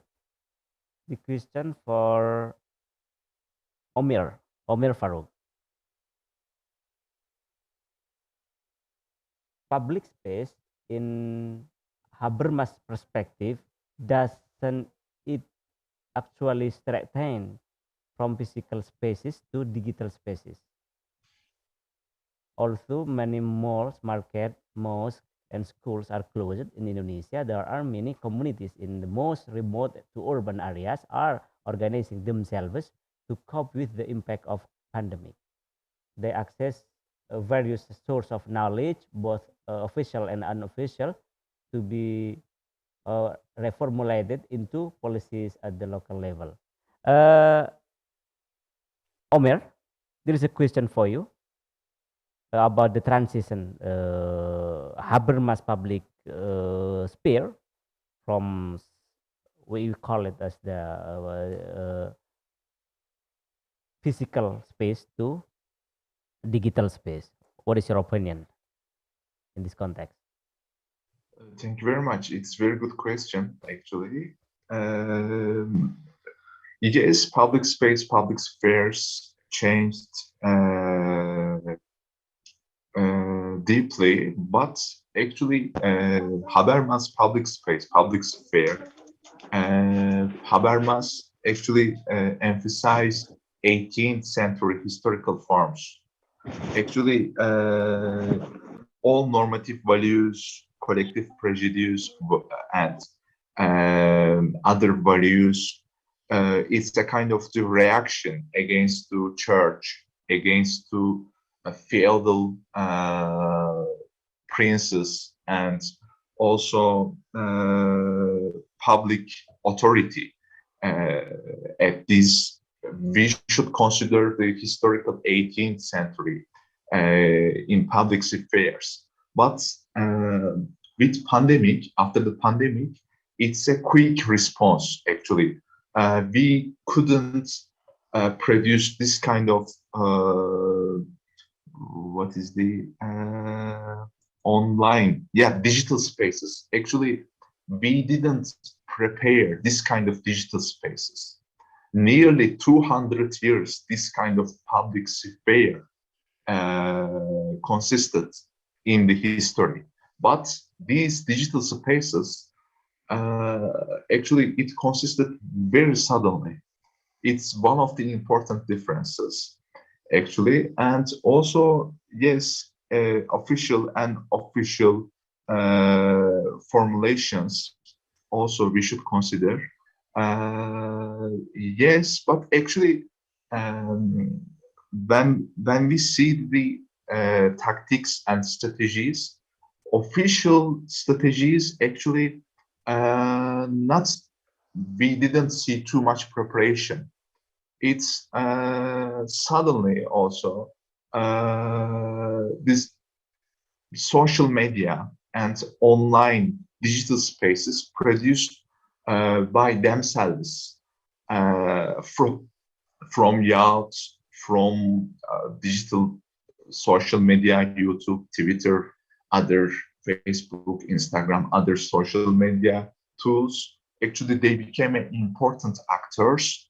Can we consider all of these actors? For example, Facebook is the kind of digital space, and it enlarged the public spaces, public sphere. Um, According to my perspective, no, it is not enlarging. It is not widening the public sphere because this place is actually is not a, yes, we can say it's a free and open to all citizenship, but also they use our data and they use the our digital identities according to their interests. So actually, these digital spaces is not enriching and uh, enlarging a public sphere zones actually. Uh, but the more study should be focused is digital spaces actually. It's very important topic, I think. Yeah, that's my opinion. Thank Okay, you. thank you, Omer. That's very comprehensive answer that you offered to the question from siapa? Sorry, from Agus. Yeah. Thank you, Pak Agus. If you have another or additional response, just raise hand and we can you can directly speak to Omar Farouk. I'm still waiting for participants who want to share or question to the speaker. Just raise your hand, open your camera, or just write down on chat book. You can also question in Indonesia, in bahasa Indonesia, of course, because yeah, Omer understands Indonesia very well. And for example, if you would like to ask a question for Dr. Jan, we will help you to translate into English, of course. Kalau ada yang nanya, teman-teman raise hand, kasih kabari saya ya. For creative team, if there is a question for participant and raise a hand, please let me know because I don't see enough on my screen. Professor Atun. Oh iya, sorry. There is a question here. Just tell your name and belum nyala. Oke. Cek. Mhm. Bismillahirrahmanirrahim. Assalamualaikum warahmatullahi wabarakatuh. Waalaikumsalam warahmatullahi wabarakatuh. My name is Yuli. I'm from Pasca Sarjana UIN Sunan Kalijaga, Yogyakarta. I will to ask to Omer yang dari Turki. To whom? Yang dari Turki, the last. Oh ya, from Turkey, Omer. I will to Omer ask, Farouk. yeah. Okay. In bahasa, my question is, in Indonesia, there is discrimination about pasien COVID-19. I will question about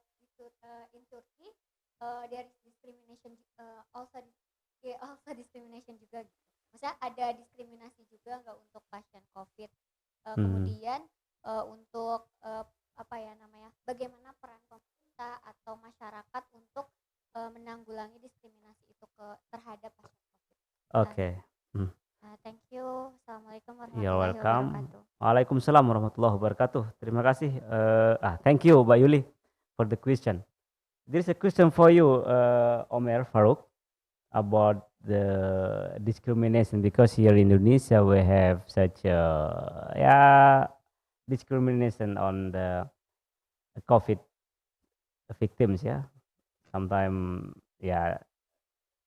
people like address it that, or that the corona victims are apa ya, kutukan and something like that. Omer Farouk. Actually, I couldn't hear the question. Can you summarize, Okay. Bijay? The question is about the discrimination on coronavirus victims in Indonesia. How to treat them, especially in hospital. In Indonesia, we had this problem actually. Because coronavirus is affect to other people easily. So when someone heard that their neighbor having coronavirus, they feel like insecure and anything. And how Turkish government face and resolve this problem. Maybe in particular, Turkey has a very specific rules regarding this problem. Do you get it, Omer? Yeah, Mhm. yeah. Actually, the coronavirus increased the vulnerability for all society, and also in Turkey, we saw vulnerable groups, actually subalterns, we can say, that's Spivak's terms, like refugees and homeless people and other, they are living in the limbo, the edge of the life. Actually, people faced many problems, and the government actually produced the solution. Actually, the accessing the health and the especially COVID-19 medicinary kind of treatments. Actually, all people benefited. And also public sphere is very important, because we need to produce public sphere to consider all people.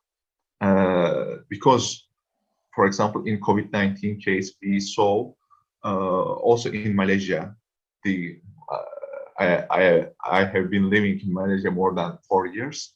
For example, Malaysia government said the first reaction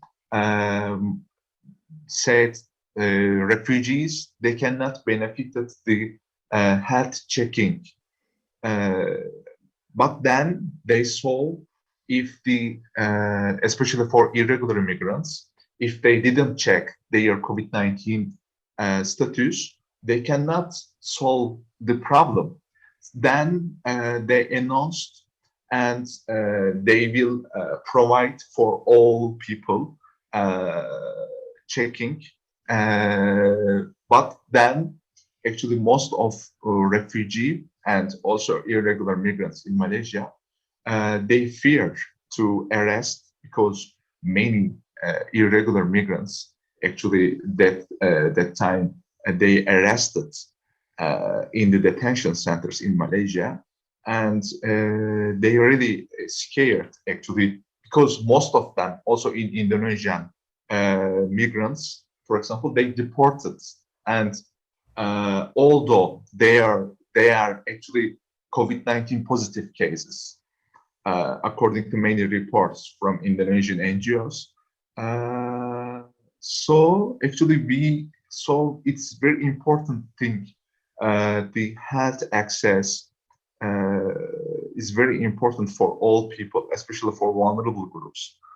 In Turkey, actually, government try to give for all people, but is it beneficial to living actually is it beneficial solution? Yes, but it is not sufficient solution.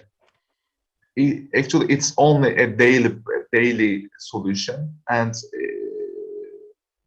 after the COVID, also many people they are still suffering because of the actually accessing the work conditions and other uh, rights. Actually, especially conditional refugees, Iraqis, Afghanis, Iranian, they are suffering many problems in the COVID-19 period to accessing the other rights, social rights, actually.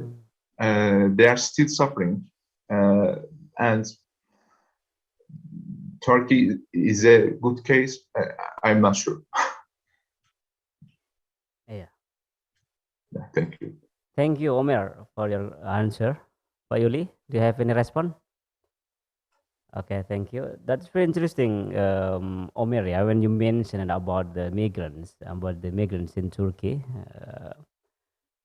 do they have vaccinated all the immigrants in Turkey? Sorry, Omer, I directly ask question to you. Yeah,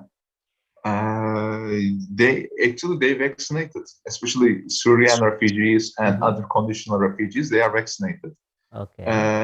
but their condition still very bad because especially Syrian refugees. Turkey, it's the signatory of Geneva Convention for refugees, but actually we only accept Turkey only accepts refugee as a refugee in international Geneva Convention only for Western European people. Others, actually, it's a kind of a special status. It's a kind of the temporary protection regime, international protection regime. And especially Syrian people can work, can benefit access of education and health. But also more than 2 million, we have it's a kind of conditional refugees. And these conditional refugee, Iraqis, Iranian, and Afghani people, for example, especially irregular migrants, they didn't vaccinate it. And also, actually, more than 2 million people in Turkey also many people, especially media and some politicians, they demonize and they stigmatize because of them. COVID-19 cases is not stopping in Turkey, they said, and actually, and they are stereotyped by media, and actually they couldn't vaccinate it. But actually, the last months, government also provided if they want to vaccine, government said they can vaccinate. But I think it's very late, and still in Turkey, number of cases more than 20,000, and every day more than 200 people passed away. So actually, yeah, it's different solution and difficult problem to solve. Yeah, that's very serious problem, of course, for Turkey, because Turkey has more than 4 million refugees, I think. Most of them are Syrian. So that's a very safer problem right now in Turkey regarding the treatment of coronavirus, of course, but Turkey, I think, really high in terms of vaccination so far, because Turkish government come a little bit easier, approach to people to bring like stall, vaccination stall to into society, like in public train station, kereta terminals, and also a bus station. I heard some information about that. That's really nice, I think, to promote to get people vaccinated in Turkey. Okay, maybe there are another question. Yeah, from tell me your name, please. My name is Dani Alin. I want to ask to Mrs. Atun Wardatun. I was interested. Wait, you can use a mic, okay? Repeat your question, Alin.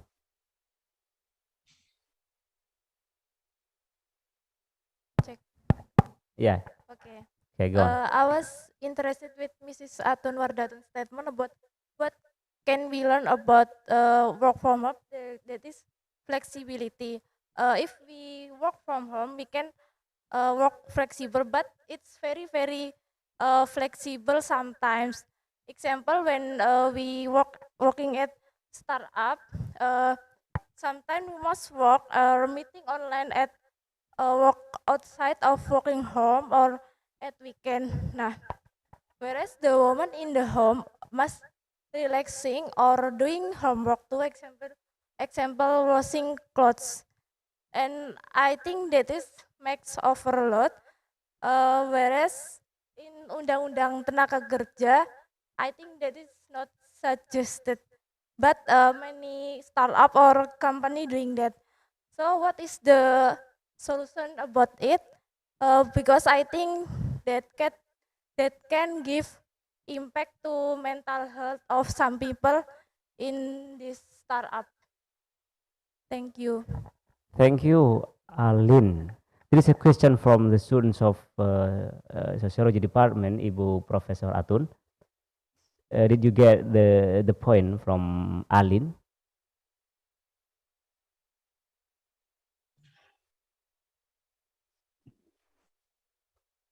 Yeah. Okay. Okay, can you hear me? Yeah. Yeah, it was a bit unclear from my place, the question. So can you explain more or repeat the question? Just to make sure, Yeah. Alin ya, poin bahasa Indonesia-nya apa coba? The question is, what is solution about it? The startup make we work outside of working hours. Or Working hours, yeah. Working hour, okay. Okay.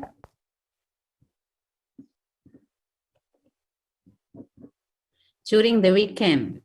Oh, is it related to flexibility that I mentioned in my presentation? Yep, right. Yeah, okay. Flexibility means in my presentation is flexibility roles between between husband and wife in the family. For example, in your case, when women need to work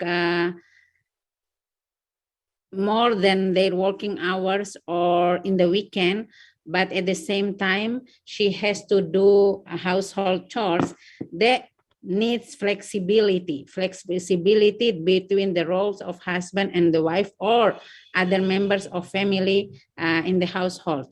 So as my argument before, that actually we need to create what we call peer marriage more after learning from working from home cases during the pandemic, because peer marriage is a type of marriage where partners at the outset agree to adhere to a model of shared responsibility, for example, meeting the needs of children, doing household chores, and taking recreation time, for example, or also for earning money. So especially within the family with dual earners family, where both husband and wife work for earning money. These flexibility roles should be agreed upon within the family itself. I mean, in your case, for example, if you have to work during the weekend, how you can delegate the responsibility of doing household tasks to the other members of family. For example, if you have kids who are more than like 14 years old, actually we can delegate our responsibility. Woman is not a superwoman, is not like someone who can do everything just only by their two hands, because we all have 24 hours. So that's why how this family can create what we call as peer marriage, where the responsibility is shared, is shared proportionally.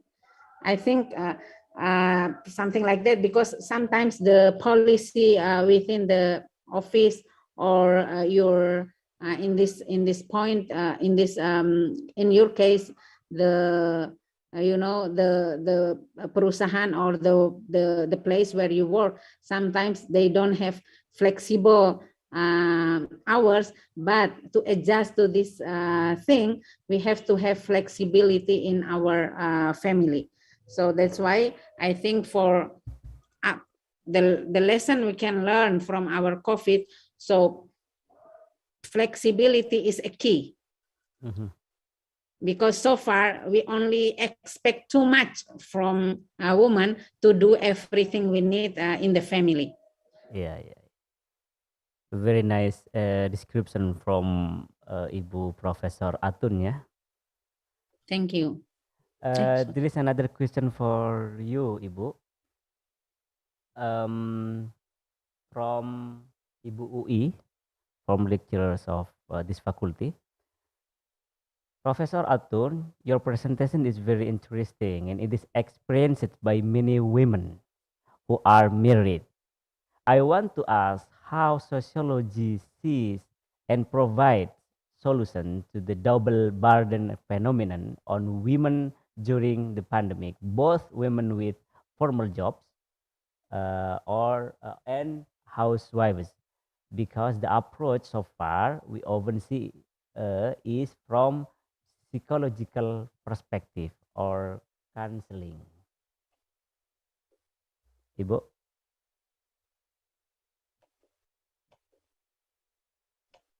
How sociologists, you mean? Yeah, how sociology sees and provide solution, because so far, maybe this is a little bit more in social aspect, because so far when we talk about corona victims, we always see the psychological perspective.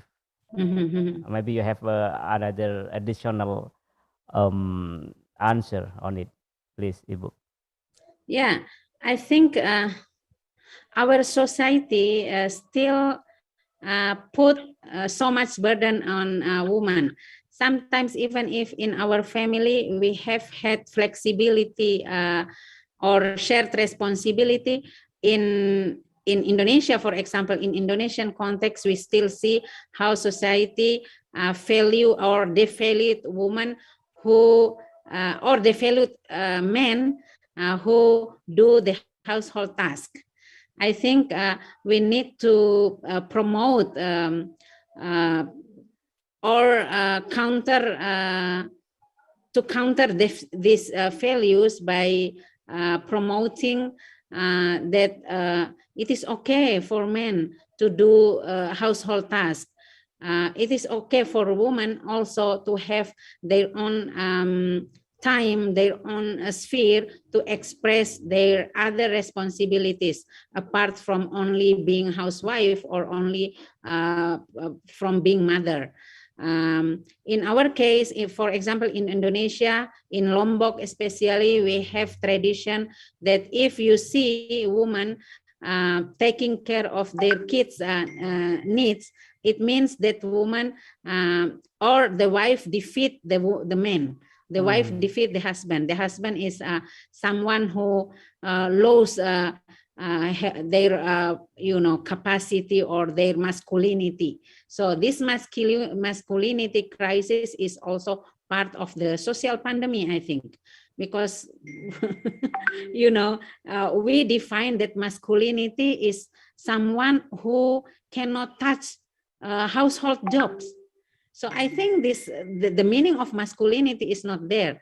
Masculinity that is exemplified by our Prophet Muhammad, for example, is how men or how his husband can be the protector of the family, including how men can provide the time to impose psychological well-being of the family, not only material or financial well-being.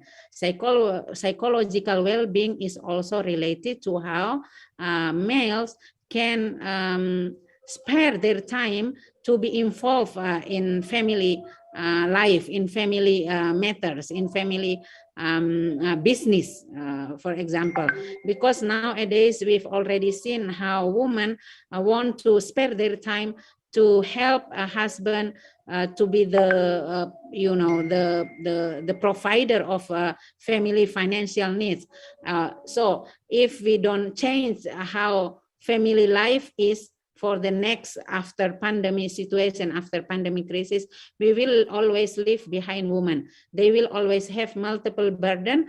They have responsibility, full responsibility in the household, and also they have full responsibility as the citizen or the social members, as the government employee. If we cannot define how actually family life can be changed after this pandemic, I think we cannot expect a woman can contribute more to the development of our country, and also in particular and also this world.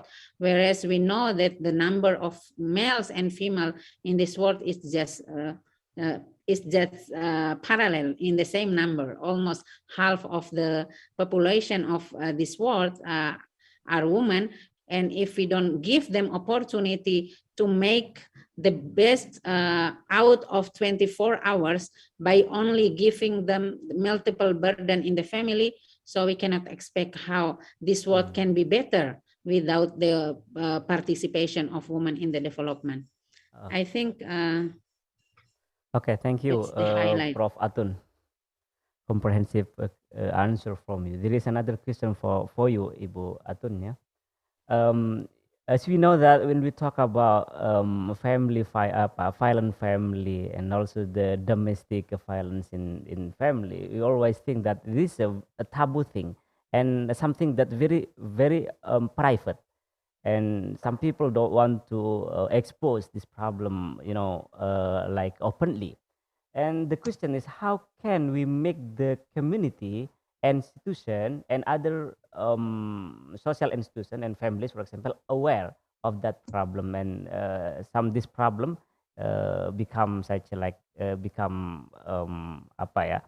social responsibility in terms of society in general, Prof. Atun. Yeah, I think in feminist point of view, also of feminist legal studies, think that the everything personal, it can be political, including the family life. When we talk about domestic violence, this is clearly is not family, is not private matters. It is already public because domestic violence is part of criminal action.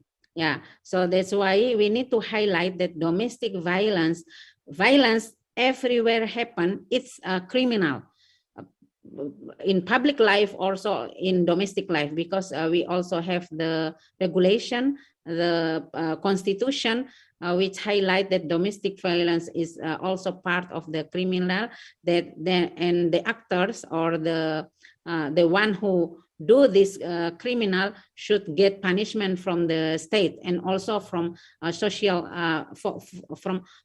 society, not only the state. Because if we only punish them to go to prison after 5 or 5 or 7 months and they will free. But if we can give them social punishment, they maybe people will think more to do this domestic violence. And also I think that's why the reason why we initiated hotline Sahabat Ibu, because one of the things that we can hear from them is personal stories, personal narratives about the very private problems that they face. And also through this link, we could hear, the natural experience of women, because we face them online and one-on-one what do you call one-on-one conversation. So they have more friendly space for them, for women, for mothers, to share their feelings. I think we are moving toward this awareness. 1 decade ago or 20 years ago, we still think that family is something personal and everything happen in the family, just that's your own destiny, you don't need to share with people. But now, after we have like Islamic court that open very wide the door for women to find solution for their marriage life, now we have awareness that we have to we have to find our own solution when we have problems in our family. I think in the future we will have more and more awareness on this. But again, as I said before, one thing that we can do, for example, to make the community aware of this, for example, we did or we initiated hotline Sahabat Ibu, as I mentioned before. Thank you. Okay, thank you, Ibu Profesor Atun, ya. Very comprehensive perspective of gender, woman in terms of the social approach into many problems having faced by society, especially by women in family. There is another question from Isti Hikmah to Pak Zainal Arifin. Pak Zainal?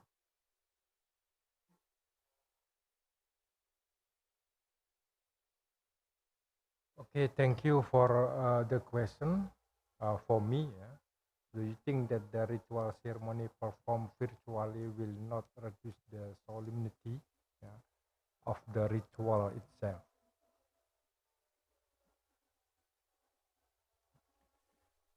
Okay, I think it is.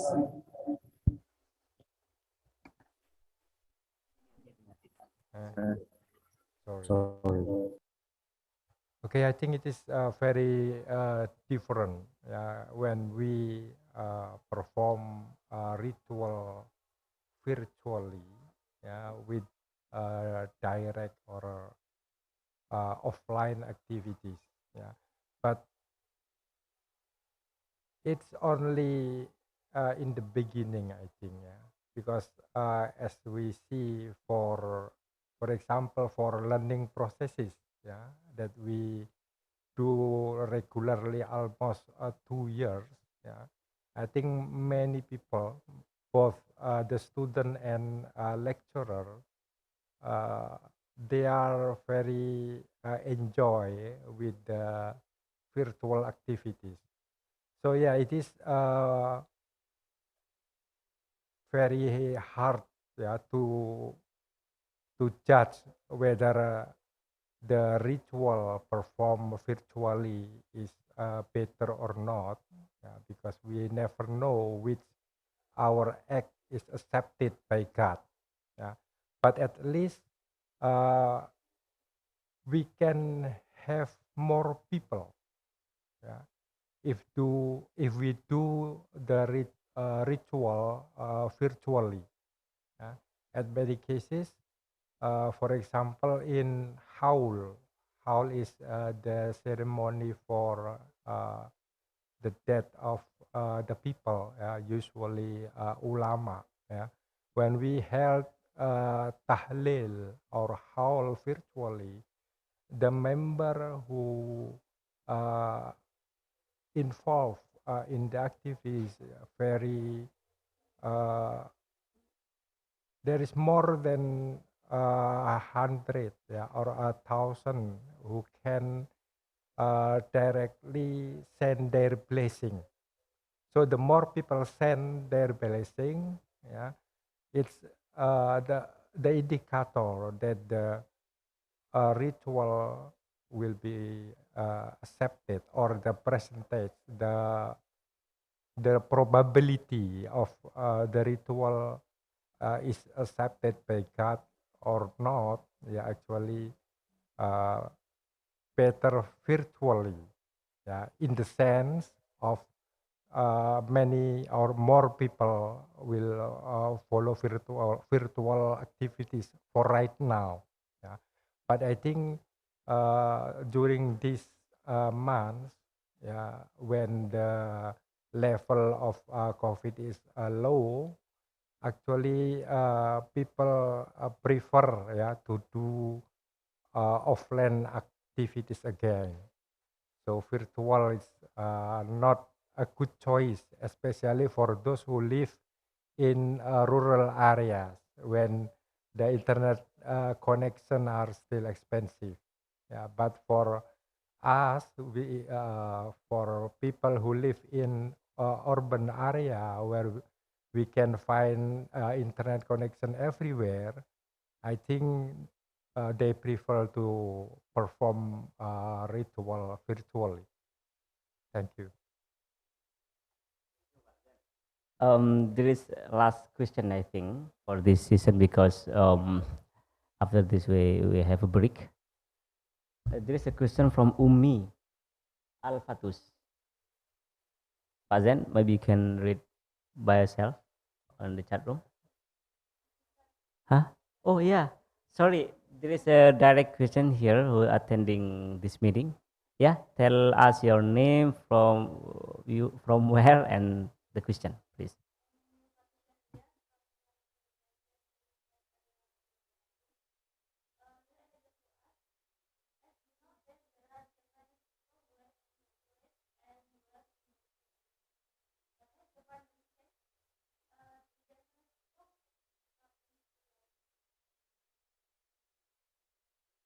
Fazen. Okay. Does Javanese people will be more individualized? If I see those who are living in rural areas, it's still far, to hope them to be individual, because they have so many social norms, value that oblige them, to get together with the most any social activities. But those who are live in urban area, it can be. I see, like for example, in perumahan,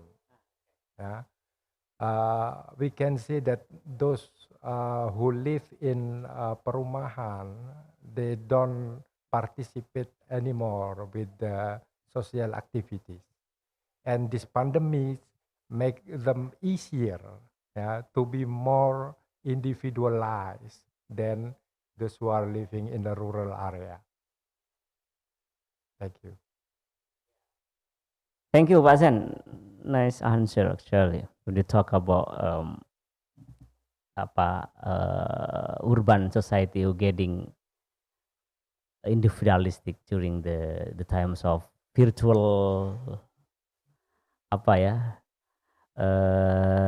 times like right now. There is additional response from Uli. It's enough. Okay. I think. Wait a minute. I would like to check out the question. Maybe there one or ada. Okay. I think this meeting, this discussion is is come to end, and I would like to introduce myself. I forgot at the first.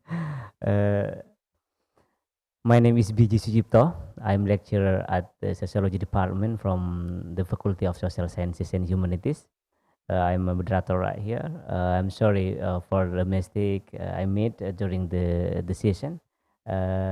Once again, I would like to say thank you to Ibu Professor Atun Wardatun, also for Dr. Jan Ali, Pak Zen, and Omer from Turkey. You are very very comprehensive perspective offered to us by presenting many experience from different kind of society for Australia, from Australia, from Turkey, and also here in Indonesia. For example, like what Professor Atul explained it very comprehensively about a family and women, especially in special, and also Pak Zen, that I couldn't conclude anything actually, because this wide ranging topic that offered to us are very interesting actually to elaborate more. Then yeah, after this I would like to give information before I close this meeting. Yeah, for all the participants, especially for the panelists, make sure to join our room, our Zoom room, especially for those who are online right now, to make sure rename your name according to the topic that you would like to join, and also read again the schedule. They are already written very well, who will be the first and the second presenters on the panel, first panel and second panel for today after lunchtime. And then yeah, we will go back to our meeting 1 p.m. Yeah, 1 p.m. So just watch out the information from committees. And for me, I'm sorry again for the mistake. Wassalamualaikum warahmatullahi wabarakatuh. Give big applause for us. Thank you.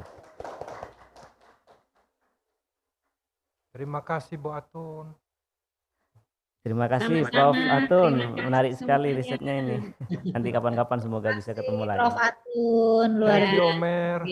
Omer, thank you Omer. Terima kasih. Terima kasih. Kapan-kapan ke Jogja ya. Ya. Insyaallah. Assalamualaikum. Ada Bu Dekan, ada Bu Dekan tuh. Waalaikumsalam. Oh, ada Bu Thank you Dekan ini. everyone. Everything is Terima kasih Bu Atun. Ya, Terima kasih Pak Dekan. Pak Dekan. Woi Bu Dekan, Bupi, mantap. Thank you. Presiden. Everything is great. Kapan ke Jogja Bu Atun? Belum ini ke Jogja gara-gara sebelum pandemi sampai sekarang belum lagi. Beliau nunggu saya ke sana dulu, Pak. Oh iya, betul itu ya. Moga tidak ada PCR ya. Iya itu dia, aduh. Kasihan Kasian hidupnya. banget. Kayak jadi trauma gitu gara-gara PCR. Gara-gara hidungnya diogrok-ogrok ya. Sekarang cukup antigen ya. Antigen sama aja diogrok Pak De. Diogrok cuma kurang. Ya, cuma ada yang serius, ada yang enggak ngobrolnya itu. Yang enggak serius di mana Pak De, aku mau nyari ini. Kalau saya tuh sambil pikir, jadi nggak pernah terasa itu. Pikir. Bohong. Paling sambil dengerin dangdut atau apa gitu. Karena saya pernah itu waktu itu bersamaan ada orang yang duluan itu kan sampai menjerit itu. Saya juga siap-siap menjerit, terus ternyata nggak terasa. Duh, apa sudah Mbak tenaga kesehatan? Sudah Pak loh, saya nggak terasa ya Bu. Ternyata beda-beda. Berarti lubang hidungnya besar gitu. Mungkin itu. Mungkin itu betul ya. Nggih. Mohon pamit Pak Dekan dan Bu Dekan semuanya, Mas Jen semua. Pak Prof. Atun, saya sengaja ini menghadiri. Mas Itu Zainal. presiden baru itu Bu Atun itu Bu. Ayo mulai. Apa itu panjang sekali saya malah nggak hafal itu. Jadi ada di UIN itu kelihatannya nggak banyak yang jadi presiden, termasuk Bu Fupi itu yang Oh, mulai. Assalamualaikum. Assalamualaikum. Assalamualaikum warahmatullahi wabarakatuh. The best is always lah beliau. Iya. Jangan didengerin Pak Dekan itu. Jadi kalau di sini kan paling tinggi rektor, beliau itu presiden Bu. Oke. Mulai. Ada apa itu singkatannya panjang, saya nggak hafal. Yang jelas presiden of itu. Awas. Biasa itu. Awas. Kelakuannya Pak Sopi gue. Saya tenang. Luar biasa itu. Mulai. Monggo, sholat. Salah ya. Pokoknya saya senang aja kalau woman in power itu senang, menyenangkan lah. Atau men who are supporting women in power. Nah, itu. Alhamdulillah. Yeah. Ya kita tunggu luring ya Batun ya. Nggih, ya insya Allah. Nanti Pupi juga nunggu ya, Batun. Ya. Nanti